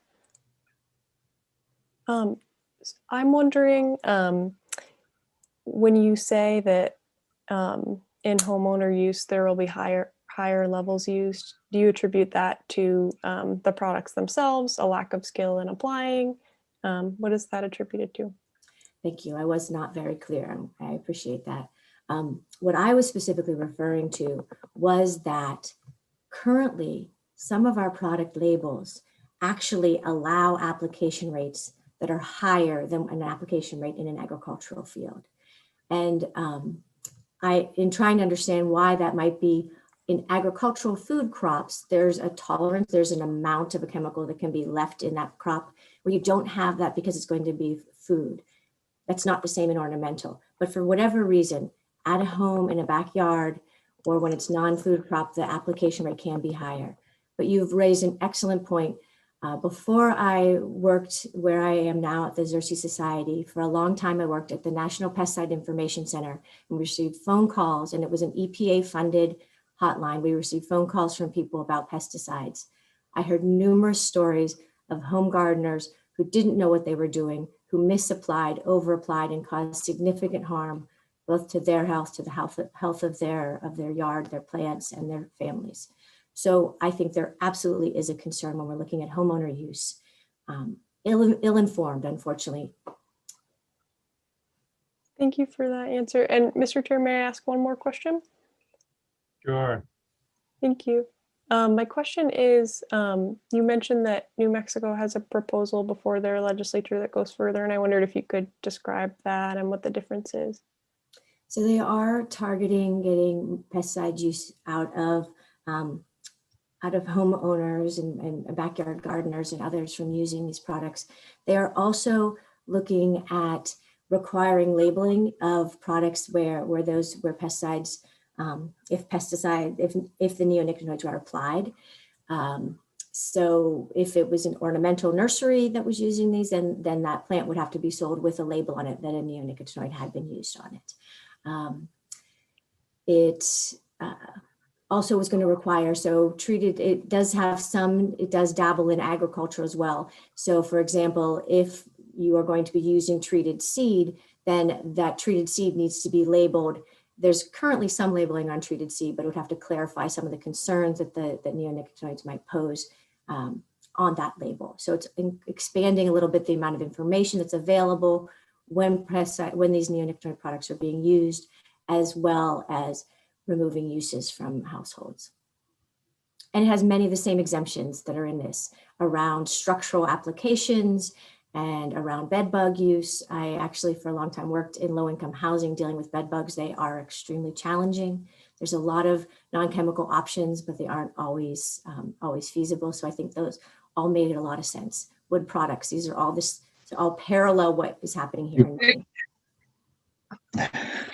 Thank you. Are there any other questions? You're good, hon. You're good. All right. Moving on then, before we go to our next person to testify, Representative Osher, would you please introduce yourself? Hello, I'm Lori Osher. I represent most of Orono, District 123, and excuse me for my lateness today. I had a medical procedure. Thank you. So the next person to testify is Anya Fetcher. Thank you. Good morning, Senator Dill, Representative O'Neill, and members of the Agriculture, Conservation, and Forestry Committee. My name is Anya Fetcher. I'm the State Director of Environment Maine. We're a citizen-based environmental advocacy organization, and our members across the state believe that Maine's environment is precious and it's worth protecting. So obviously you've heard by now that our bees are dying and the problem isn't going away. There are real consequences for the resilience and richness of our natural world, as well as our food supply, if we don't fix this. So that's why I'm speaking today in support of LD 155, an act to prohibit certain uses of neonics. So while the EPA has yet to act on restricting the use of these bee-killing pesticides, I would like to say that states like ours have the opportunity to lead and protect wildlife from these toxins. A UN report found that 90% of wild plants and 75% of all food crops need animal pollinators to some extent. Of those, bees are nature's best. So whether it's seeing a hillside filled with blooming wildflowers or eating apples, blueberries, and squash, we need bees. During the winter of 2019 to 2020, Maine beekeepers reported losing 41% of their colonies, which is more than twice what's considered sustainable. Additionally, more than half of all native bee populations are in decline, and that includes many of Maine's 270 species of native bees. I'm not here to argue that pesticides are solely responsible for these die-offs and that eliminating will magically solve the whole problem. Scientists point to several causes for bee die-offs, as Representative Grochowski mentioned, including the loss of good habitat, disease, our changing climate, and pesticides. We're working to address each of these problems, but the most immediate steps we can take to save these bees are to improve and enhance their habitats and reduce their exposure to the pesticides that not only kill them, but may also affect their ability to properly deal with other challenges, including the varroa mite, which the study that I believe Rep. Grochowski referred to shows that the neonics can inhibit their ability to properly groom themselves and rid themselves of those mites. The abundance of neonics in our environment also poses risks to aquatic invertebrates. Routine detection of imidacloprid, which is one of the most common neonics found in residential settings, at levels the EPA predicts causes chronic harm to aquatic invertebrates and can have a ripple effect throughout the ecosystems that depend on them for food. Wildlife from fish to birds are unintentionally harmed by this pollution. As the modern world continues to develop and expand, natural wildlife habitats disappear. Predators, agricultural pesticides, and a reduction of diverse food sources for pollinators in rural areas mean city gardens and other green spaces have now become safer and more nutritious areas for bees than their traditional habitats. However, with neonics on the shelves for everyday consumers who may be unaware of the negative effects of these pesticides, places that could be havens turn into death traps. There's no justification for allowing the overuse of these pesticides in our residential areas. A prettier lawn or rose garden doesn't cut it. LD 155 would remove 4 of the most common and problematic neonics from cosmetic use in residential landscapes, thus making urban green spaces more warm and welcoming places for pollinators to thrive. Thank you. Would you finish up, please, quickly? Sure, I'll wrap this up. I do want to mention that Environment Maine has collected over 10,000 petition signatures from Mainers who support this bill. And we have a letter signed by 60 farmers, local businesses, organizations, scientists, and beekeepers advocating for this ban. I've submitted that in my written testimony as well, and I urge you to listen to these voices. A world without bees would weaken the web of life that sustains us and all species, and we really need to act today. Thank you so much. Are there any questions? All right, seeing none, thank you for your testimony. Thank you. After Beth Ahern is Colin Antea, Heather Spalding, and Henry Ingverson. So with that, Beth Ahern. Good morning, Senator Dale, Representative O'Neill, and members of the Agriculture, Conservation, and Forestry Committee. My name is Beth Ahern, Director of Government Affairs for Maine Conservation Voters, otherwise known as MCV. We are testifying in support of LD 155. Maine Conservation Voters works to elect conservationists to office, to craft public policy, and to publish an environmental scorecard. LD 155, as you heard, would ban the residential use of 4 kinds of neonics on lawns and in yards, that is. This bill has limited application. It does not pertain to agriculture. Neonics are a class of insecticides that when sprayed on a plant, pollute the pollen and nectar. This is a problem because neonics are toxic to butterflies and bees. Bees in particular are struggling to survive, and their populations have been declining for years. A study of honeybees conducted in many states in 2019 and 2020 found that almost 41% of the honeybee population in Maine did not survive the winter. You heard this from Anya. This is an unsustainable course, especially in Maine, where we rely on bees to pollinate crops essential to our economy, like blueberries and broccoli. Neonics can kill bees, but they can also weaken them. A 2016 United States Geological Survey study found that neonics do not have to kill the bees to have a negative effect. These chemicals can cause a reduction in population densities and reproductive success and impair the bee's ability to forage. Insecticides can also increase a bee's susceptibility to disease and parasites. I began beekeeping in 2019 because I wanted to do something to help the honeybee population. We have a large field and I do not use, excuse me, neonics or any pesticides. But my neighbors who live close enough for the bees to forage on their property, oh, excuse me, could be using them on their lawns and plants. If this bill becomes law, there's no doubt that my bees will have a better chance of survival. Are neonics the only cause of bees dying? No, as you've heard, bees are declining, scientists say, for a number of reasons: climate change, loss of habitat, and parasites like mites. But neonics are a toxic problem that we, or rather you, can do something about this year. Please be wise and vote ought to pass on LD 155. Thank you. Thank you. Are there any questions? All right, thank you again for your testimony. Next up is Colin Antea. Good morning, Chair Dill, Chair O'Neill, and members of the committee. Thank you very much for the opportunity to testify this morning. My name is Colin Antea. I'm a legal fellow with Conservation Law Foundation. CLF is a nonprofit, member-supported environmental organization working to protect Maine and New England's environment for the benefit of all people. We use the law, science, and the markets to create solutions that preserve our natural resources, build healthy communities, and sustain a vibrant economy. I'm here today to speak in support of LD 155, which would prohibit the outdoor residential use of pesticides containing 4 types of neonicotinoids. Maine's agriculture sector is critical to the state's economy and well-being. Agriculture contributes more than $3.8 billion to Maine's economy every year and provides more than 24,000 jobs. More than 7,500 farms operate in Maine, and most are family farms. Honeybees and wild bees play a critical role in Maine's economy.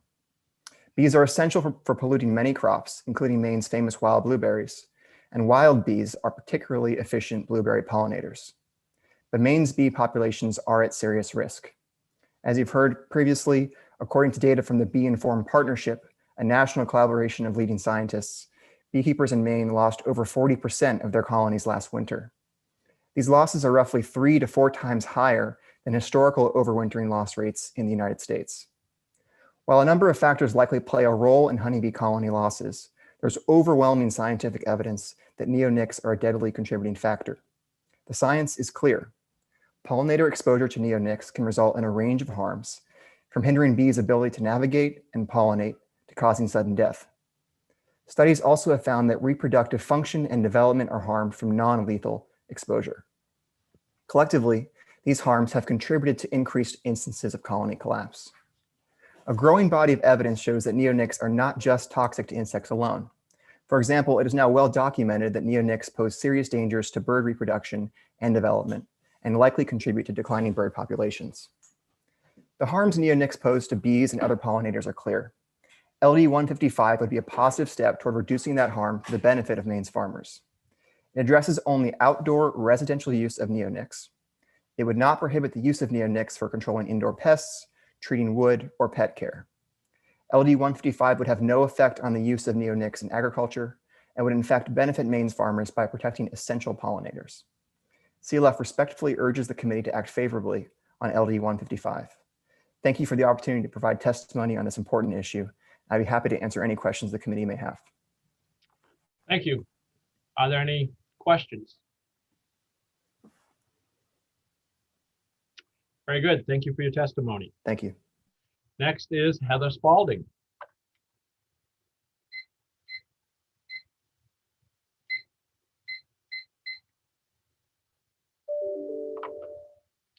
You're muted still, Heather. Heather, there you go. Yeah.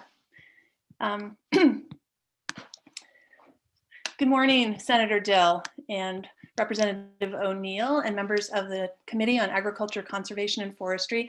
My name is Heather Spalding, and I'm Deputy Director of Maine Organic Farmers and Gardeners Association. I'm submitting comments in support of LD 155. We want to thank Representative Grochowski again for her leadership in bringing back this important legislation. We supported LD 2083 in the last session, and we felt we were making really good progress before COVID-19 derailed the discussion here in the legislature. MAFCA continues to support strict regulation and a phase out of neonicotinoid chemicals, neonics, that are highly toxic to pollinators. And we feel that LD 155 is a very important step toward that goal. This legislation takes a targeted approach, emphasizing action at the landscaper level. It does not apply to farmers who rely on neonicotinoids for their crop management practices. There is no justification for using chemicals that harm and kill pollinators just to make a garden look pretty. My written testimony includes references to peer-reviewed studies about the ecological problems associated with neonics, and you've heard concerns from many people testifying today. One aspect of the concern that may be unique to my testimony has to do with the prevalence of neonics in landscaping plants readily available at garden centers. MAFCA dove into this issue 7 years ago, participating in a national organizing effort to gather information about neonics in landscaping plants. And a report entitled "Gardeners Beware" revealed the widespread practice of pre-poisoning garden center plants with chemicals toxic to bees. My daughter Elizabeth and I conducted sampling on behalf of MAFCA, and we purchased bee-friendly landscape plants, poppies, scabiosa, and coreopsis from Home Depot and Lowe's in Augusta. Our scabiosa and coreopsis samples tested positive for neonics, and that national report and many other advocacy efforts in years since have prompted many garden supply retailers and even pesticide companies to begin phasing out neonics. Progress is happening slowly, but spin control sometimes wins the day, as we know, as we occasionally see this when plants are labeled with messages like, "For your convenience, this plant is protected from unwanted pests by neonicotinoids." That's not what we're hoping for, and it's why we need strong legislative protections to complement shifts in the marketplace. Attached to my written testimony is a list of almost 500 MAFCA members who have signed a petition in support of this bill. The list is growing daily and will provide updates.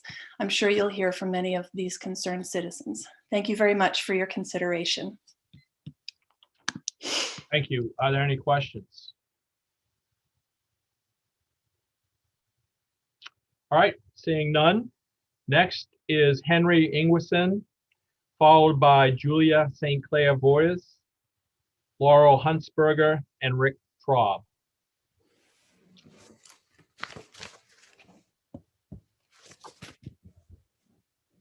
Senator Dill, Representative O'Neill, and esteemed members of the Agriculture, Conservation, and Forestry Committee.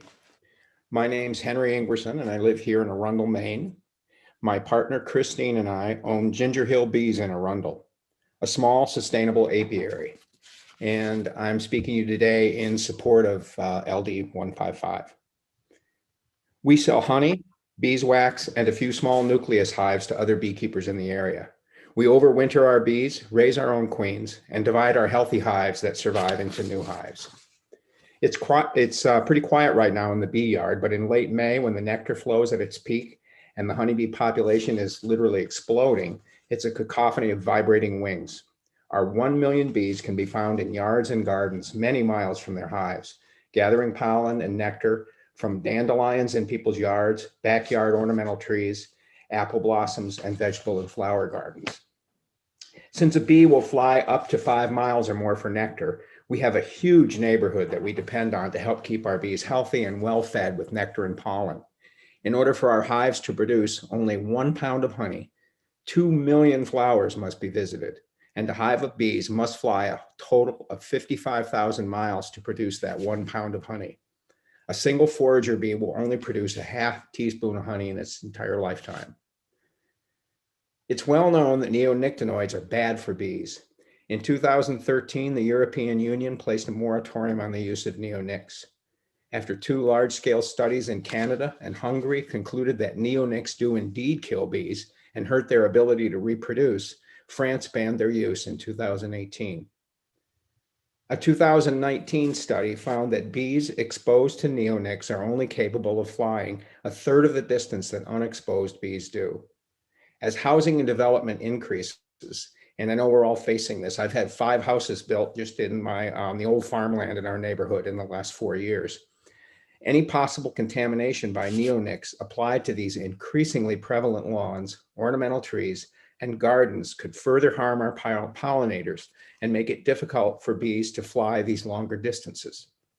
As honeybees and other wild pollinators become more dependent on residential lawns and gardens, LD 155 would help a lot to limit their exposure to these harmful neonics. I know enough about beekeeping to know that we face great challenges that are greater than only pesticide exposure. Challenges such as habitat destruction, climate change, the invasive varroa mite, nosema, winter cold, and the use of harmful chemicals such as neonics. These problems, they work alone and they work together to weaken hives, making them susceptible to disease and hive death. So some of the studies I've seen talk about reproduction problems with bees and also inability to fly greater distances. That's very concerning because when you go into the winter as a beekeeper, what bees need in their hives is large populations and lots of resources. In some years, we have lost 50% of our hives. We can't really do anything to immediately stop many of these challenges that contributed to bee loss. Can you finish up in a couple sentences, please? Sure. But by passing LD 155, we can further limit the exposure our precious pollinators have to these bee-killing neonics. So my fellow honey lovers, apple lovers, blueberry lovers, strawberry lovers, and bee lovers, I hope you'll join me in supporting this bill. Thank you very much for your time. Thank you. Are there any questions? All right, seeing none. Again, thank you for your testimony. Next is Julia St. Clair Voyers. Good morning, Senator Dill, Representative O'Neill, and members of the Committee on Agriculture, Conservation, and Forestry. My name is Julia St. Clair, and I proudly speak today as a representative of Sierra Club's over 22,000 members and supporters across Maine and 3.8 million members and supporters nationwide. Founded in 1892, Sierra Club is one of our nation's oldest and largest environmental organizations, and we work diligently to defend everyone's right to a healthy planet and to protect Maine's natural environment. And we strongly support LD 155 in pursuit of this mission. So I like bees. For some people, that statement elicits a cringe, but beyond their misleading reputation, inside a beehive, a spectacle unfolds. Bees represent both the fragility and the resilience of our ecosystems, and the harmony that they exhibit is a microcosm of the ecosystem within which they exist. Honeybees play an important role in our ecosystems and our food systems. Here in Maine, bees and other pollinators play a crucial role in the pollination of one of our most iconic and lucrative crops, blueberries. But unfortunately, bees have been declining worldwide over the past several years, and of Maine's over 200 bee species, some populations are also in decline. These trends are for a variety of reasons. This includes climate change, habitat loss, diseases, and importantly, pesticides. So there's ample evidence, including studies conducted by the EPA, that show that pesticides, including neonicotinoids, damage bee populations. Ongoing exposure to these pesticides has been shown to weaken bees' immune systems, making them more susceptible to mites and diseases. And for these reasons, we must act urgently to reduce potential threats to our pollinators. In 2018, beekeepers in Maine reported losing 46% of all honeybee colonies. And as a young person aspiring to keep my own honeybees one day, I worry that the continued use of neonics may threaten this aspiration. And as bee populations continue to decline, I fret that we're going to be seeing the other anticipated consequences of an ecosystem without them. And while we can certainly expect reduced crop yields and potentially food shortages in a world without bees, I'm concerned still that we may discover unknown interconnections that are even more dire. So banning the sale of neonics is about recognizing the value of each piece of natural systems that we exist within. And it's a step that Maryland, Vermont, and Connecticut have all taken by banning consumer sale of these chemicals. As Rachel Carson wrote in Nature, nothing exists alone. And so we must recognize that the need to protect bees is not just on behalf of our own human existence, but on behalf of the entire ecosystem.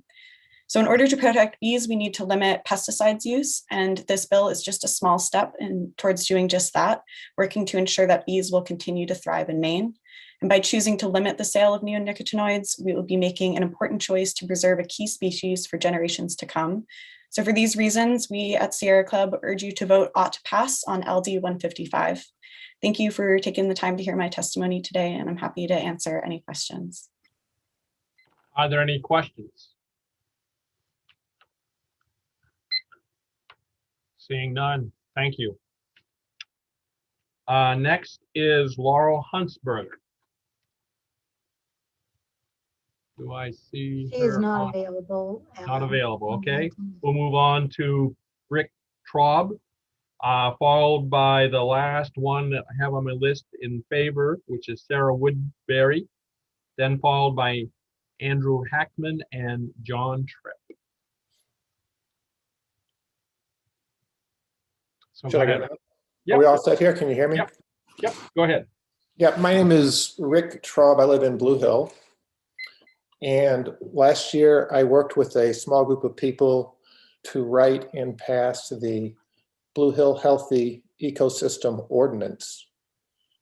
And this ordinance bans the application, sale, and storage of most synthetic pesticides on public and private property, with exceptions, for example, commercial farming. And specifically named and included is the neonicotinoid family of pesticides. And we began our campaign with a year-long educational campaign because we thought that it was important to help educate people to the human health and environmental risks of pesticides. We had a petition signing because we needed signatures to get on the ballot. We did public lectures, letters, articles, school visits, posters, a Facebook site, and a website that's called bluehillhealthyecosystem.com, where there are over 200 pages of information on the health and environmental risks of pesticides and also healthy solutions. And on our website also is an article called How Neonicotinoids Can Kill Bees. And there's been a lot of talk today about bees. There's also extensive research emerging on linking neonicotinoids to human health, neurological issues. So it's a human problem as well. So pesticides enter plants, they enter the ground, they end up in the oceans, the lakes, the groundwater. We eat them, we drink them, we bathe in this water. After a year of our educational campaign, the Blue Hill Healthy Ecosystem Ordinance was put to vote in Blue Hill, and it was overwhelmingly passed by a vote of 1,412 to 512, almost 3-to-1. And to me, this is a sign of what people in Maine are yearning for once they have the education about pesticides. So I encourage the committee to move this bill to full vote. It's clear to me that when made aware of the health and environmental risks of pesticides, Mainers will choose to stop poisoning themselves. So thank you. Thank you. Are there any questions? Seeing none. Again, thank you for your testimony. Next is Sarah Woodbury. Good morning. Good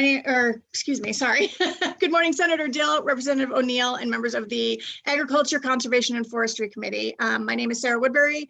I'm the Director of Advocacy for Defend Our Health, formerly the Environmental Health Strategy Center. Defend Our Health's mission is to make sure that everyone has equal access to safe food and drinking water, healthy homes, and products that are toxic-free and climate-friendly. I'm here to testify in support of LD 155. As you know, LD 155 would prohibit the use of several of these neonic pesticides in outdoor residential landscapes, with exemptions for products used for preserving wood, controlling or treating indoor insects, and treating pets. Given the potential impact of these pesticides on human health, we've heard a lot about bees today, but I want to talk about the impacts on human health, and particularly on the health of our children. Restricting their use is well justified. As you may know, the US EPA receives and aggregates reports of poisoning and adverse events associated with pesticide use.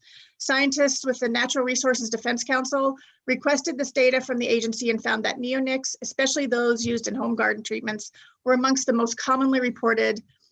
Just one of the neonics restricted under 155 was linked to over 1,600 poisoning reports over a decade. However, these acute effects may actually only be the tip of the iceberg. A growing body of scientific study has linked chronic exposure to neonics, especially during early childhood, to adverse outcomes. Like the organophosphate pesticides that neonics replace, they exhibit neurotoxic effects to which developing brains are particularly sensitive.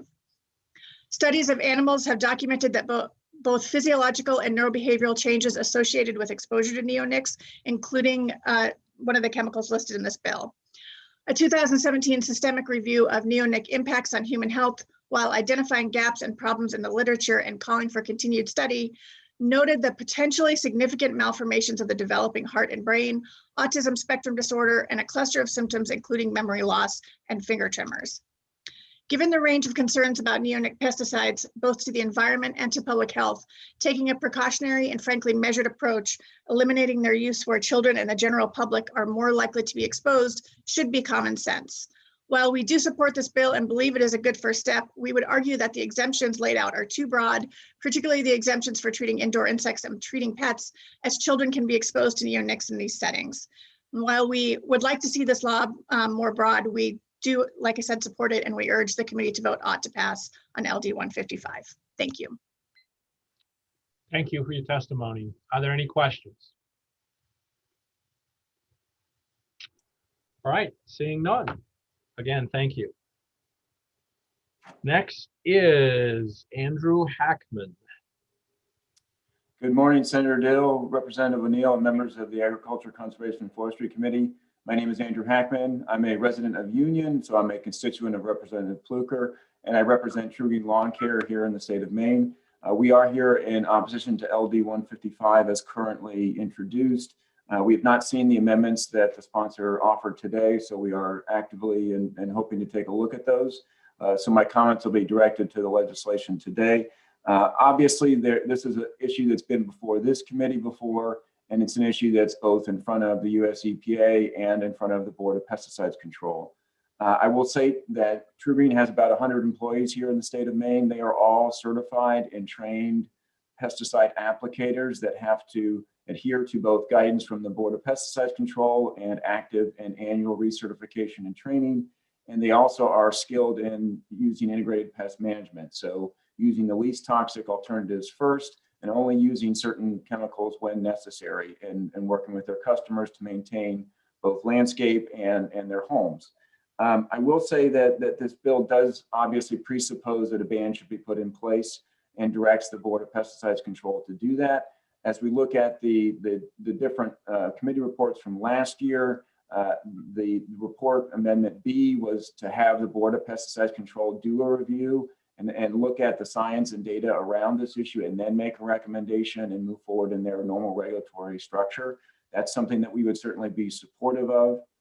And I will say that as we think about the amendments that have been offered, particularly for agricultural use and homeowner use for their specific applications, there is, I would say, less training at times that goes on in other environments where certified pesticide applicators, that this is their business, have to go through training each year. So we would argue that True Green certified applicators should also be provided similar exemptions and similar protections as those that are using these chemicals in agricultural settings and beyond. And then finally, in terms of other states, the states have taken action, Maryland and Connecticut in particular, have just moved these pesticides to restricted use so that homeowners cannot use them. We've heard a lot of concern around homeowner use. And again, the precedent in other states is not to impact certified applicators, such as True Green's employees that are trained and specifically sanctioned to do these activities for consumers and for commercial applications. So appreciate the committee's time today. At least as it's currently drafted, I would recommend an ought not to pass report. Thank you. Are there any questions? Representative O'Neill. Thank you, Mr. Chair. Thank you, Mr. Hackman, for your testimony. You mentioned, am I correct in hearing your client is True Green? Yeah, True Green Lawn Care. Okay, and these are applicators that take care of people's lawns? Yeah, certified applicators that help consumers, myself or anybody else can certainly be a consumer of theirs. Okay.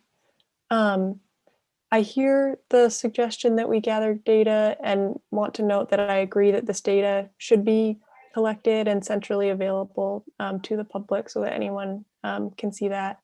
In the meantime, I think that's something this committee should pursue. But for the work session, would you be able to provide data for what kinds of uses that True Green applicators will apply neonics for, how often it's used and quantities used, just to get an idea of, because I'm seeing that you're testifying against, I just want to see how often it's used in homes, what kind of quantities each year. I think that would be really helpful for the committee to get an idea of what the impact would be. Yeah, to the extent I can get that data, I would be happy to provide to the committee. That'd be great. Thank you. Are there other questions?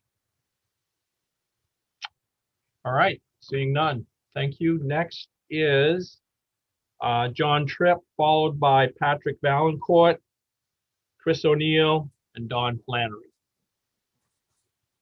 So with that, John, are you there? I see you.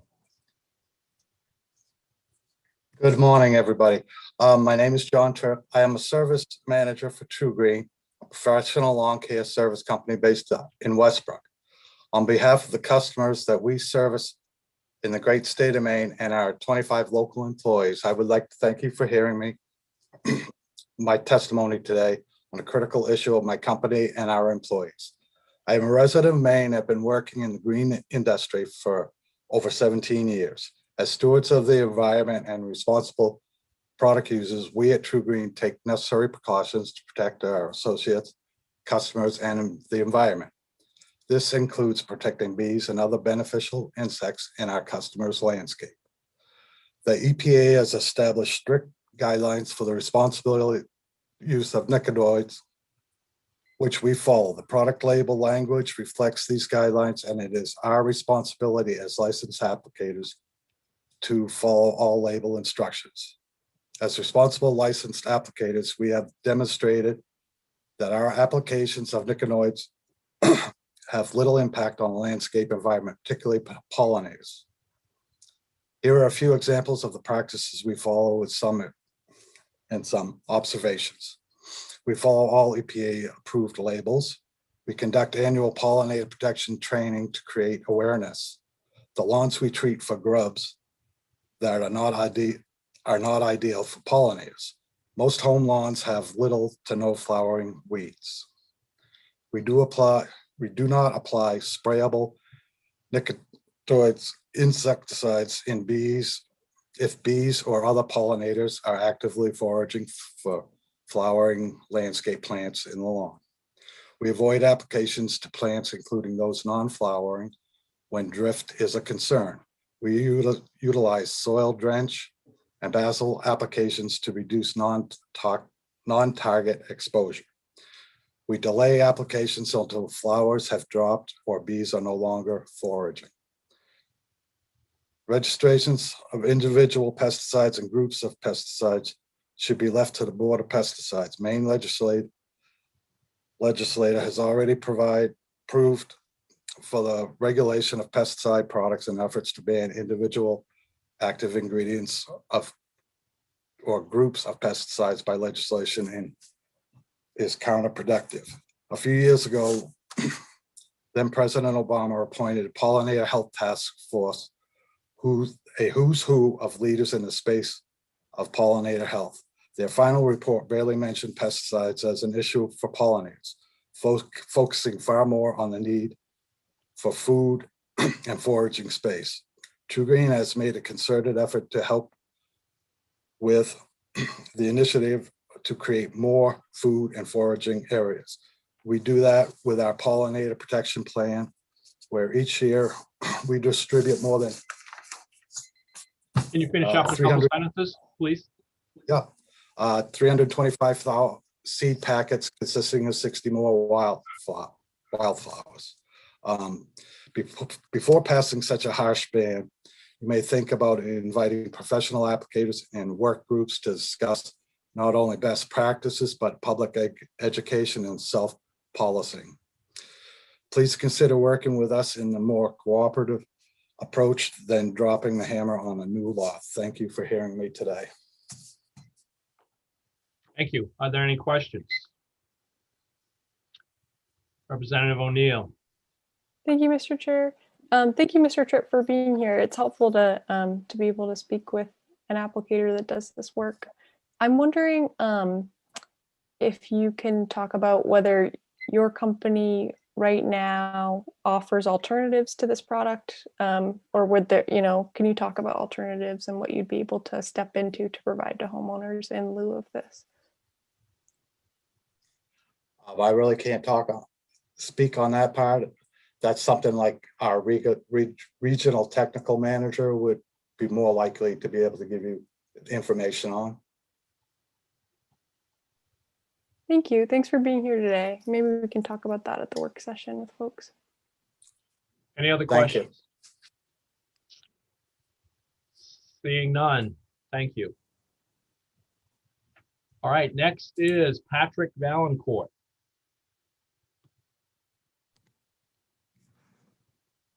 Am I good? I can see you and hear you, yes. There we go. Okay, Senator Dill, Representative O'Neill, and members of the Joint Standing Committee on ACF.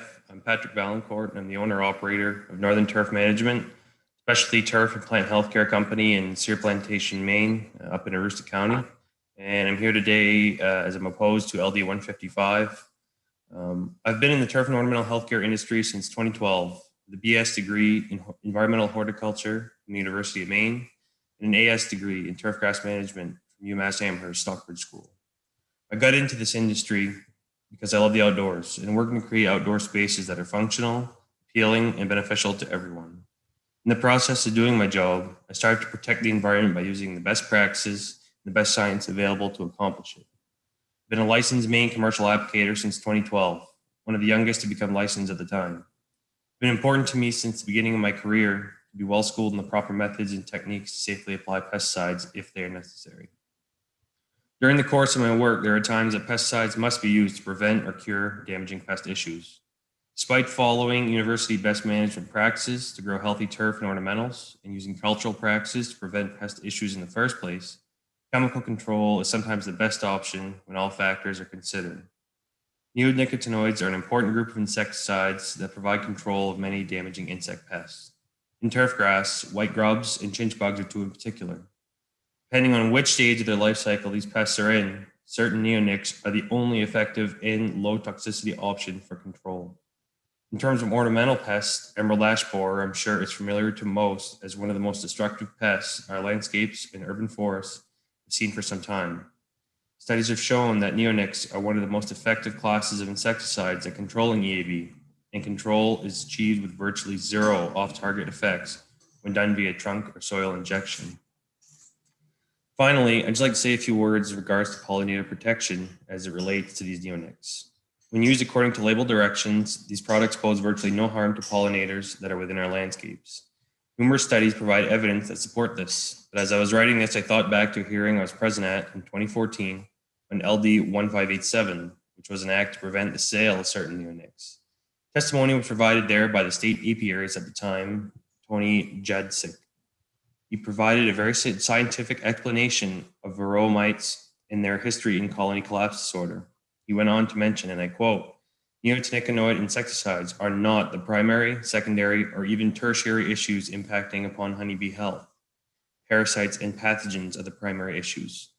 Based upon the scientific evidence available to date, a ban on neonicotinoid insecticides is not warranted," end quote. While I'm certainly not an expert on pollinators and their environment, I believe Anthony's statement as the state apiarist should still hold significant weight as it regards to this. Thank you for your time. I'd be happy to answer any questions you may have. Are there any questions? Representative Pluka. Thank you, Mr. Chair. I just had one question. How often do you use milky spore for controlling grubs, and when do you find that it's necessary to use neonicotinoids as opposed to milky spore? So I'll be honest, I've never used milky spore, and especially my time at UMass in talking with Pat Vedum, who's pretty much the god of turf insects. Her research has shown that it's not effective, not really worth it, it's expensive. So there are other alternatives for controlling white grubs in particular, some that are very effective, but there's a certain window that you can use them, and they're not curative, they're preventative. So when they're used right and they're used at the right time, they're great.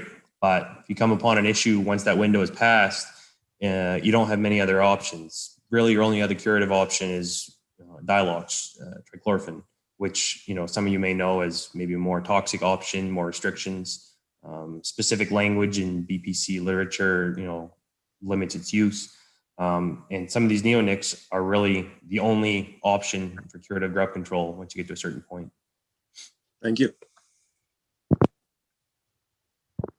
Representative O'Neill, did you have a question? I saw your hand up for a minute, but it's gone now. Thank you, Mr. Chair. I just had a question about the state apiarist that you quoted. Is that person still in that position, or? I think that was his last year or roundabout, but I remember being there, and his testimony is still, of course, available. And it was very concise about varroa mites and other things contributing to bee health. But yeah, his testimony is still right online. Thanks.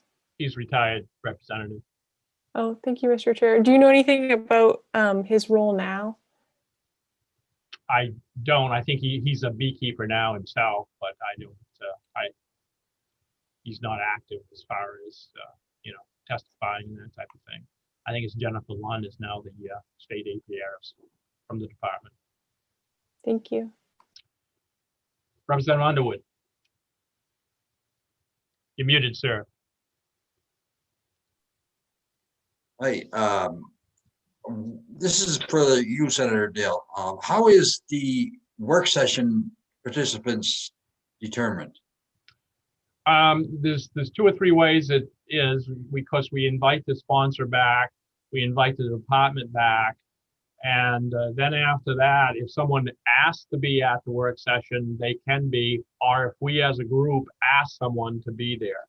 Like I believe Representative O'Neill asked who was Andrew Hackman if he would provide some information for that. That would lead me to believe that he should probably be invited there in case she has questions over the information that he provides. So if there's someone you think you'd like to invite to be there in case we want to ask them questions, they don't get to testify again. They can only be called up through the chairs, and any questions will be asked there. One question is for Mr. Valancourt. Would he be available if asked by a committee person? Sure, I'd be happy to. Thank you. Are you requesting that, Mr. Underwood? We can ask him right now if you'd like, so that he Yes, knows. yes. Okay. Would he attend? Okay, we'll let you know, Mr. Valancourt, when the public hearing, the work session is, and you'll hear from our clerk. Thank Are you. there other questions? Thank you, Representative. Are there other questions? All right, seeing none, we'll go on to neither for nor against. It appears I don't see Chris O'Neill here. So we'll go on to Don Flannery. Good afternoon, Senator Dill, Representative O'Neill. I'm Don Flannery, the Executive Director of the Maine Potato Board. As we like to say, we represent the industry from Fort Kent to Freiburg and Bethel to Belfast. I signed up to testify neither for nor against, and as I read the bill, I assumed that agriculture was probably not included, which I think is, I'm glad to see that. And I'm also glad after listening today that the work that was done the last legislative session on this bill didn't go to waste. A lot of that was included, and I thank the sponsor for that. I think just a couple of things that I heard today that I think is important when you're considering this bill. One is when you're looking, one of the differences between home application and a commercial application, whether it's agriculture or another commercial application, are they done by licensed applicators, which is extremely important.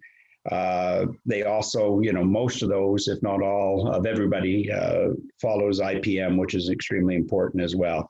So I think those things should be considered in this discussion. And the other thing to keep in mind, and I heard it, and I can't remember who said it today, and I'll speak from agriculture, no product, whether it's an insecticide, a herbicide, or whatever it may be, is used unless it's needed and only what is needed to be done. I think speaking from our industry, it's something that, we work very hard with our growers on, and our growers are very committed to. And, I think our IPM over the years has been a great tool in getting our growers to that point. And the other thing I'll offer up, and I know Megan was on earlier from the Board of Pesticide Control, they do a tremendous job. And I think if this committee passes a bill out and directs the Board of Pesticide Control to work on this, I think you've got a very reliable staff there, and they do a great job. So with that, unless there's any questions, I tuned in just to make sure that where agriculture was on this, but I'd gladly answer any questions, and thank you for your time. It's getting close to lunch. Are there any questions for Mr. Flannery? Seeing none, thank you. Thank you. Cheryl, that's all I have on my list. Is there anyone else to testify that I've missed on LD 155? I have no one else in the attendee room, no. Okay, thank you. Then I will close the hearing on LD 155 and we'll open up the hearing on LD 207. Resolve regarding legislative review of portions of Chapter 1 fee schedule, a major substantive rule of the Department of Agriculture, Conservation and Forestry, Maine Land Use Planning Commission. And the sponsor of that bill is Representative O'Neill.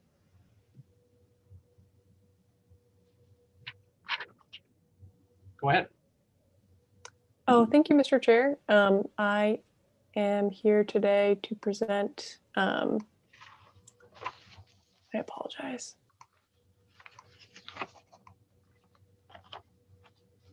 All right, I'm not finding my testimony, so I'll just let you know that the department will be here to answer any substantive questions about the rule change and walk us through that while we hear from the public. Thank you. Okay, are there any other legislators? I don't see any, so I think we can go right on to the department, and that's Judy East. Judy, you're on. Good morning, Representative O'Neill, Senator Dill, and members of the Joint Standing Committee on Ag, Conservation and Forestry. I'm Judy East, the Executive Director of the Land Use Planning Commission, and I'm speaking in favor of LD 207, the resolve in front of you regarding legislative review of portions of our fee schedule, Chapter 1 of our rules. It's major substantive. They were provisionally adopted by the Land Use Planning Commission last November after an extended public hearing period of 42 days for public comment and 19 days for rebuttal. Those exceed the statutory minimums, and during that time, the commission received no comments from the public. So the new rules propose an entire repeal and replacement of Chapter 1, primarily to improve the opportunity for consistency, brevity, and clarity. Some of the fees proposed are new, some have increased, and several have decreased. Attached to my testimony today, I've got 3 attachments. The first is a 5-year data summary that gives you a sense of which fees have changed and then an analysis of the fiscal impacts of the changes. Our fee schedule has not been revised since 2007. And since then, digital methods have reduced the costs for how we interact with applicants and stakeholders and how we're able to provide copies and materials. Likewise, the type and complexity of certain applications have outstripped our ability to cover the hard costs to the agency and the state.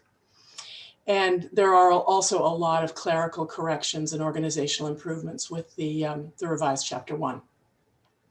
Attachment B to my testimony gives you a generalized summary of the proposed revisions by topic. So fees were reduced where in other adopted rulemaking, we seek to incentivize certain activities. So for instance, for recreational lodging facilities to change the zone so that they're within the new rules that allow recreational lodging and would no longer be non-conforming. Certain subdivision designs to encourage conservation designs and so on. And then residential development on commission approved lots, as opposed to on the many exempt lots that are created through the subdivision exemptions. Fees are also reduced where the availability of digital materials and processes have reduced our costs, and we also have a procedure now to return fees in certain instances. They're established fees, new fees are established or increased where the workload draws disproportionately on public resources and where those fees do not duplicate fees collected by other agencies. So that instances there are expenses incurred in the review of complex subdivisions and requests for certification under the site law. And I emphasize for the site law certification that these do not duplicate fees from other agencies. So at this point, we estimate the overall fiscal impact to be potentially positive in the range of $10,000 to $13,000 a year. To inform our consideration of that impact, we've just compiled a sorted range of data, or assorted data for a range of activities rather. And so the attachments to this testimony, A, B, and C, respectively provide you with these analyses of the fiscal impact, a generalized summary of the revisions, and then our permit types. I'd like to draw your attention to a typo. The third paragraph on the second page of my testimony mentions that I want you to note the consideration of the data in attachment B. It should be attachment A. The data is in attachment A. So that consideration of that data be limited to an approximation or general context of possible outcomes. Our trends were based, we can't control trends in permit applications, obviously. And we've based our estimates on the past 5 years, and historic trends don't always predict the future. They can give us they can be instructive though. We don't have the resources or the expertise to specifically project outcomes based on, the impact of the pandemic, consumer confidence, health of the economy, and so on. But regardless, a revised fee schedule plays a role in addressing anticipated or existing budget shortfalls. And the prospect of having this in place when the economy returns could help kickstarting the economy. So finally, a note about timing. These are substantive rule changes for Chapter 1. We are also this year working on rule changes for multiple other chapters. Each of those rulemakings serve a variety of purposes, mostly convenience, clarity, and simplification. Essentially, an awful lot of housekeeping. This is our 50th anniversary, and the rules reflect 50 years of adding things that have created quite a lot of duplication. We're seeking to clarify that, and it pulls multiple chapters into play. So the Chapter 1 revisions affect those other chapters. The other chapters affect Chapter 1. I offer this for transparency, but also because of the timing issue. Because these are major substantive rules, final adoption has by statute specific dates, which may put us to an adoption date that is somewhere in July or August. The other rules that we're seeking to align with Chapter 1 could take a little longer to allow for public hearings. So we're specifically requesting that this LD resolve actually be revised so that we have until October 1, 2021 for the chapter rule changes to take effect. And then we can align all our parallel tracks and have all the housekeeping done simultaneously. So thank you for your time, and I'd be happy to answer any questions. Thank you. Are there any questions from anyone?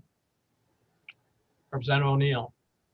Thank you, Mr. Chair. Thank you, Director East, for your testimony.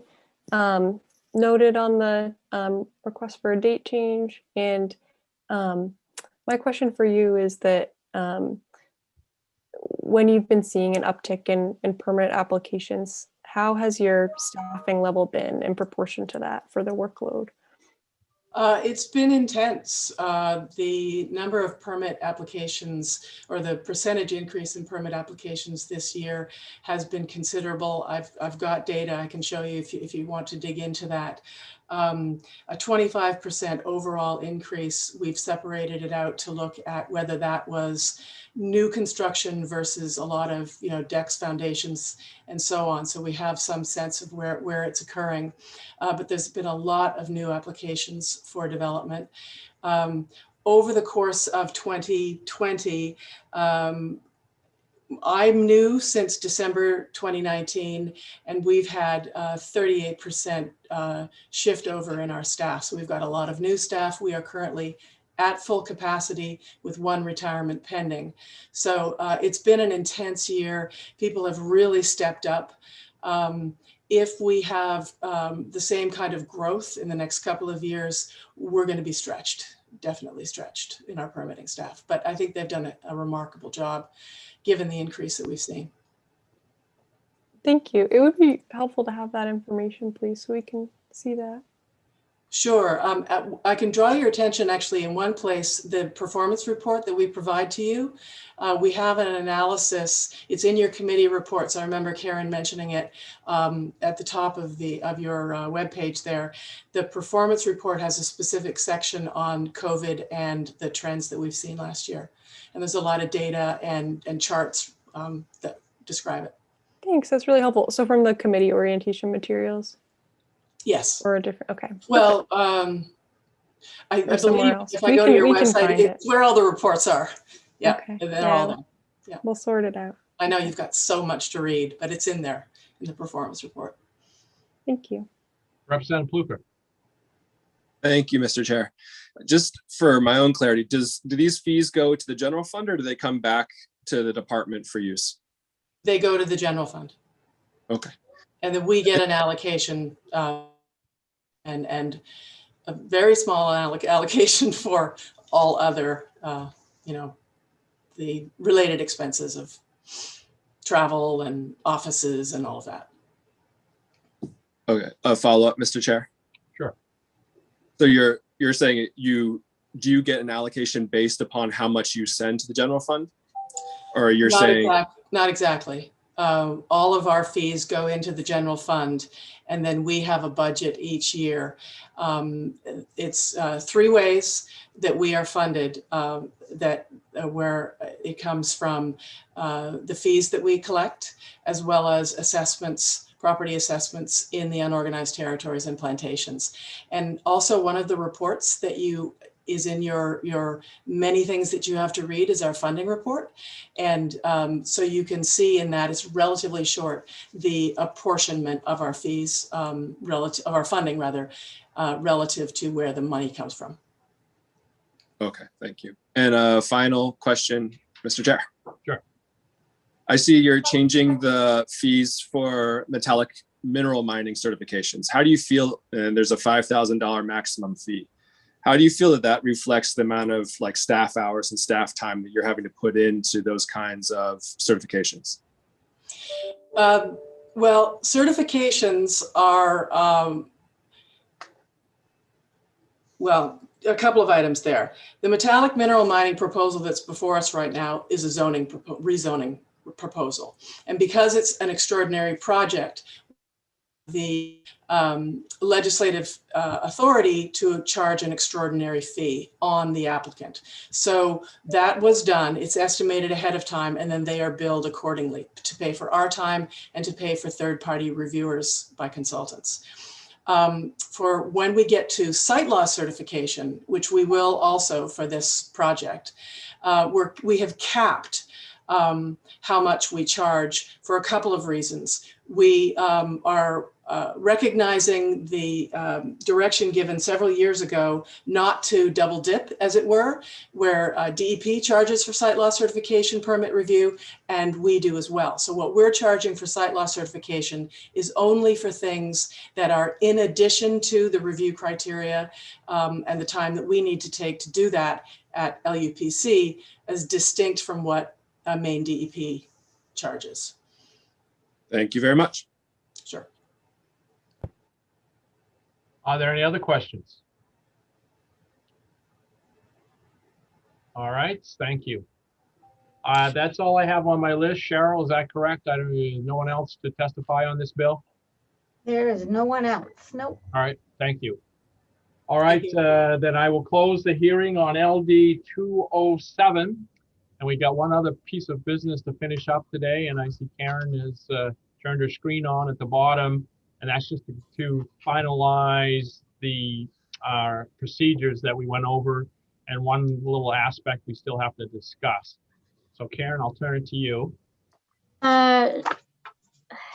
Sure. So I sent these to you probably Monday. late in the day because I thought we were going to discuss this on Tuesday, but we got postponed due to weather.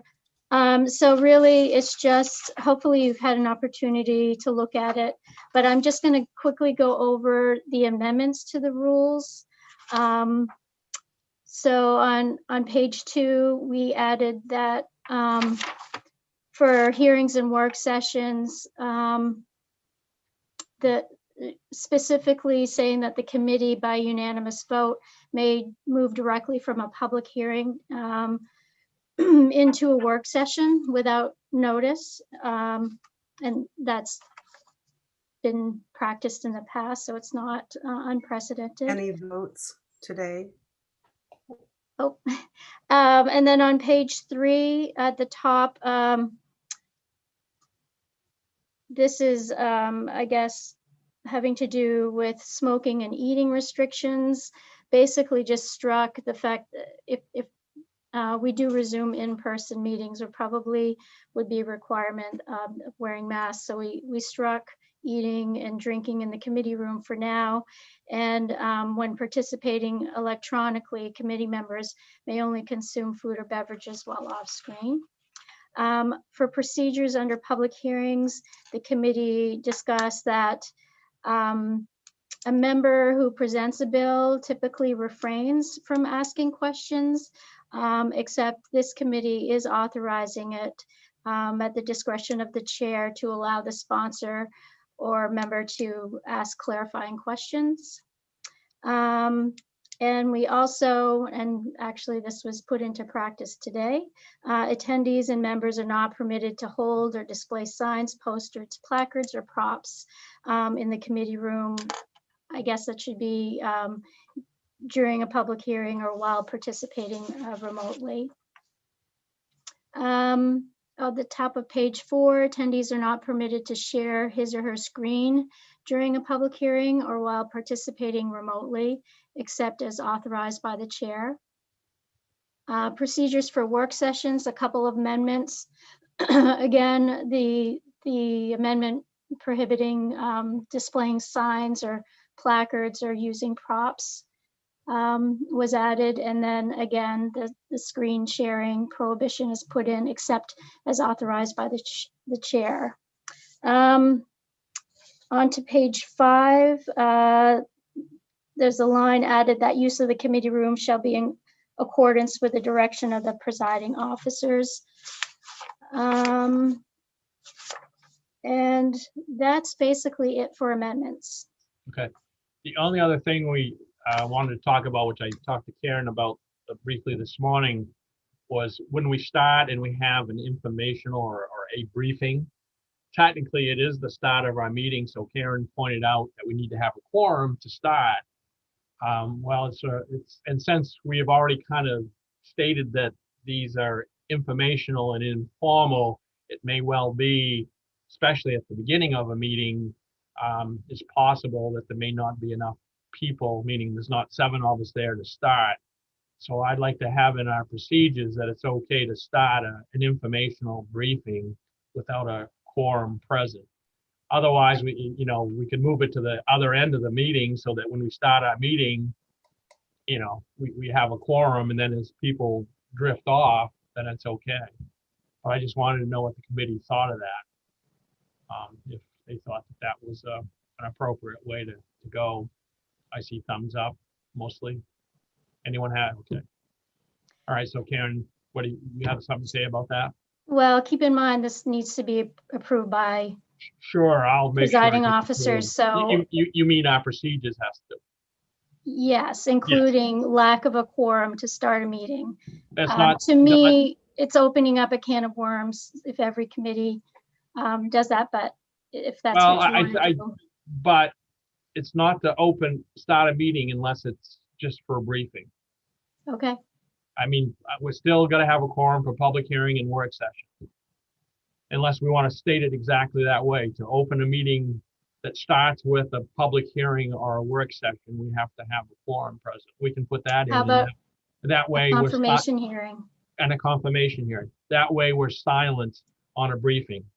And I'll get my hands slapped after the fact, so. Okay. So if you want to put it in as a positive that we must have a quorum to start work sessions, public hearings, and confirmation hearings. Oh, I'm sorry, Mr. Chair. I think I missed what you said. So you want to make an exception for Informational hearings, yes, briefings, because we've already kind of stated that, I mean, yes, we could start it and everybody could leave anyway, which is the case of even a regular meeting if we want to. Karen had questioned this morning when we first got ready to start, it was 9 o'clock or 2 or 3 minutes after, and I got ready to start the meeting, and I think there might have only been 6 there. I hadn't really counted. And technically, to even start a briefing, we would need 7. But since you don't really have to be there for a briefing, it's an informational point. The question becomes is we could sit there until 9:30, like this morning, it was scheduled to start a public hearing at 9:30. So if 6 people decided they didn't want to listen to the meeting, or 7 people decided they didn't want to listen to the briefing this morning, and they all show up at 9:30, we sat there twiddling our thumbs with not doing the briefing. And at 9:30, then the public hearing would have started and we wouldn't have had the briefing. So my suggestion is that we could start it without a quorum being there. I hear what you're saying. I think we're all adults and can come, start a meeting, kick it off, and then make a decision as to whether we want to attend or not. I'd feel more comfortable if we just stay consistent. Okay, I think we'll just that's respectful to people. Fine, we'll leave it as it is, Karen. If we don't have a quorum, then Representative O'Neill, what do you suggest we do? We should all do our best to be punctual, be where we're meant to be at start times. And if it's something that, for some reason we're not interested in, I think folks can do what they'd like. But I think it makes sense to start like we usually do. Fine. All right. Anything else? All right, then can I? Go ahead. Go ahead, We have hands raised. What's that? We have hands raised. Oh, sorry. Representative Gifford. Yes, thank you, Senator Dill. I agree with the representative. I think we have to be very careful of that. Certainly I trust you and your judgment, but I think we have to be very careful of that. We have a decor that we have to follow, and I would be in agreement with that. And some of us have a meeting, like I had a meeting this morning from 8:30 to 9:30, but if you need us to be there like at 9:15, you just let me know, and I certainly can do that, But I think we have to be very careful, Senator. Thank you. Thank you. Okay. Yep. Karen.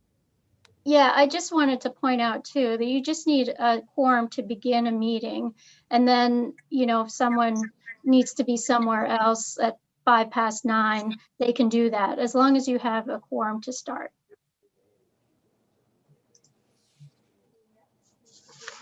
Cheryl. Yeah, just an FYI, I didn't stop you from starting because I knew a couple people were still trying to get on because of the Zoom link. So I knew that they would be there by the time you got done introducing people. So I apologize for that one.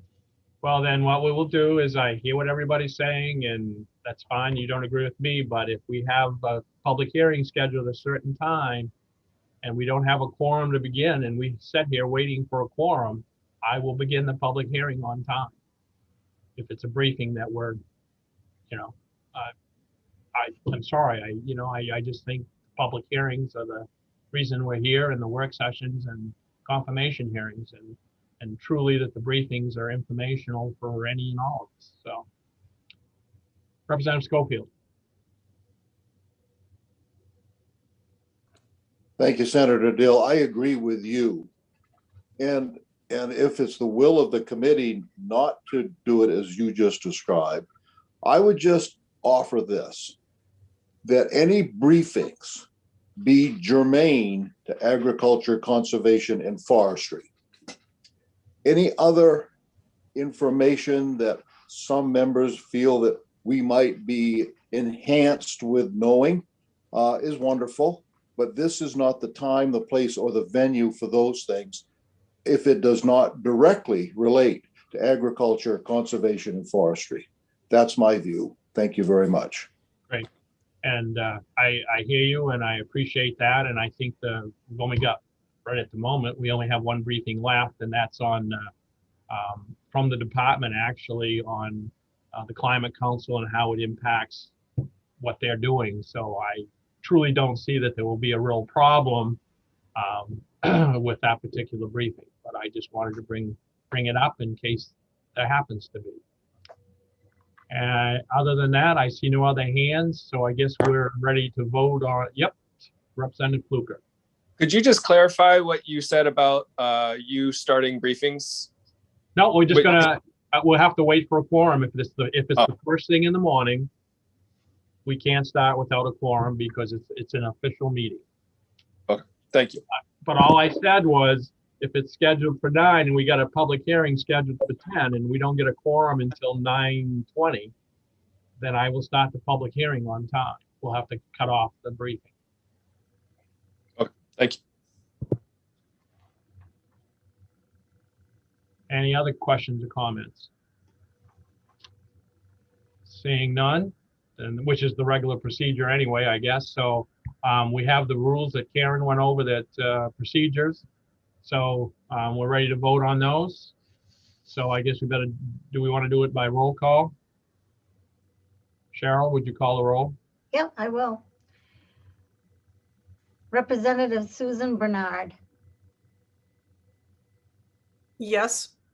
Representative Susan Bernard, yes. Representative Lori Osher. Yes. Representative Lori Osher, yes. Representative Thomas Schofield. Yes.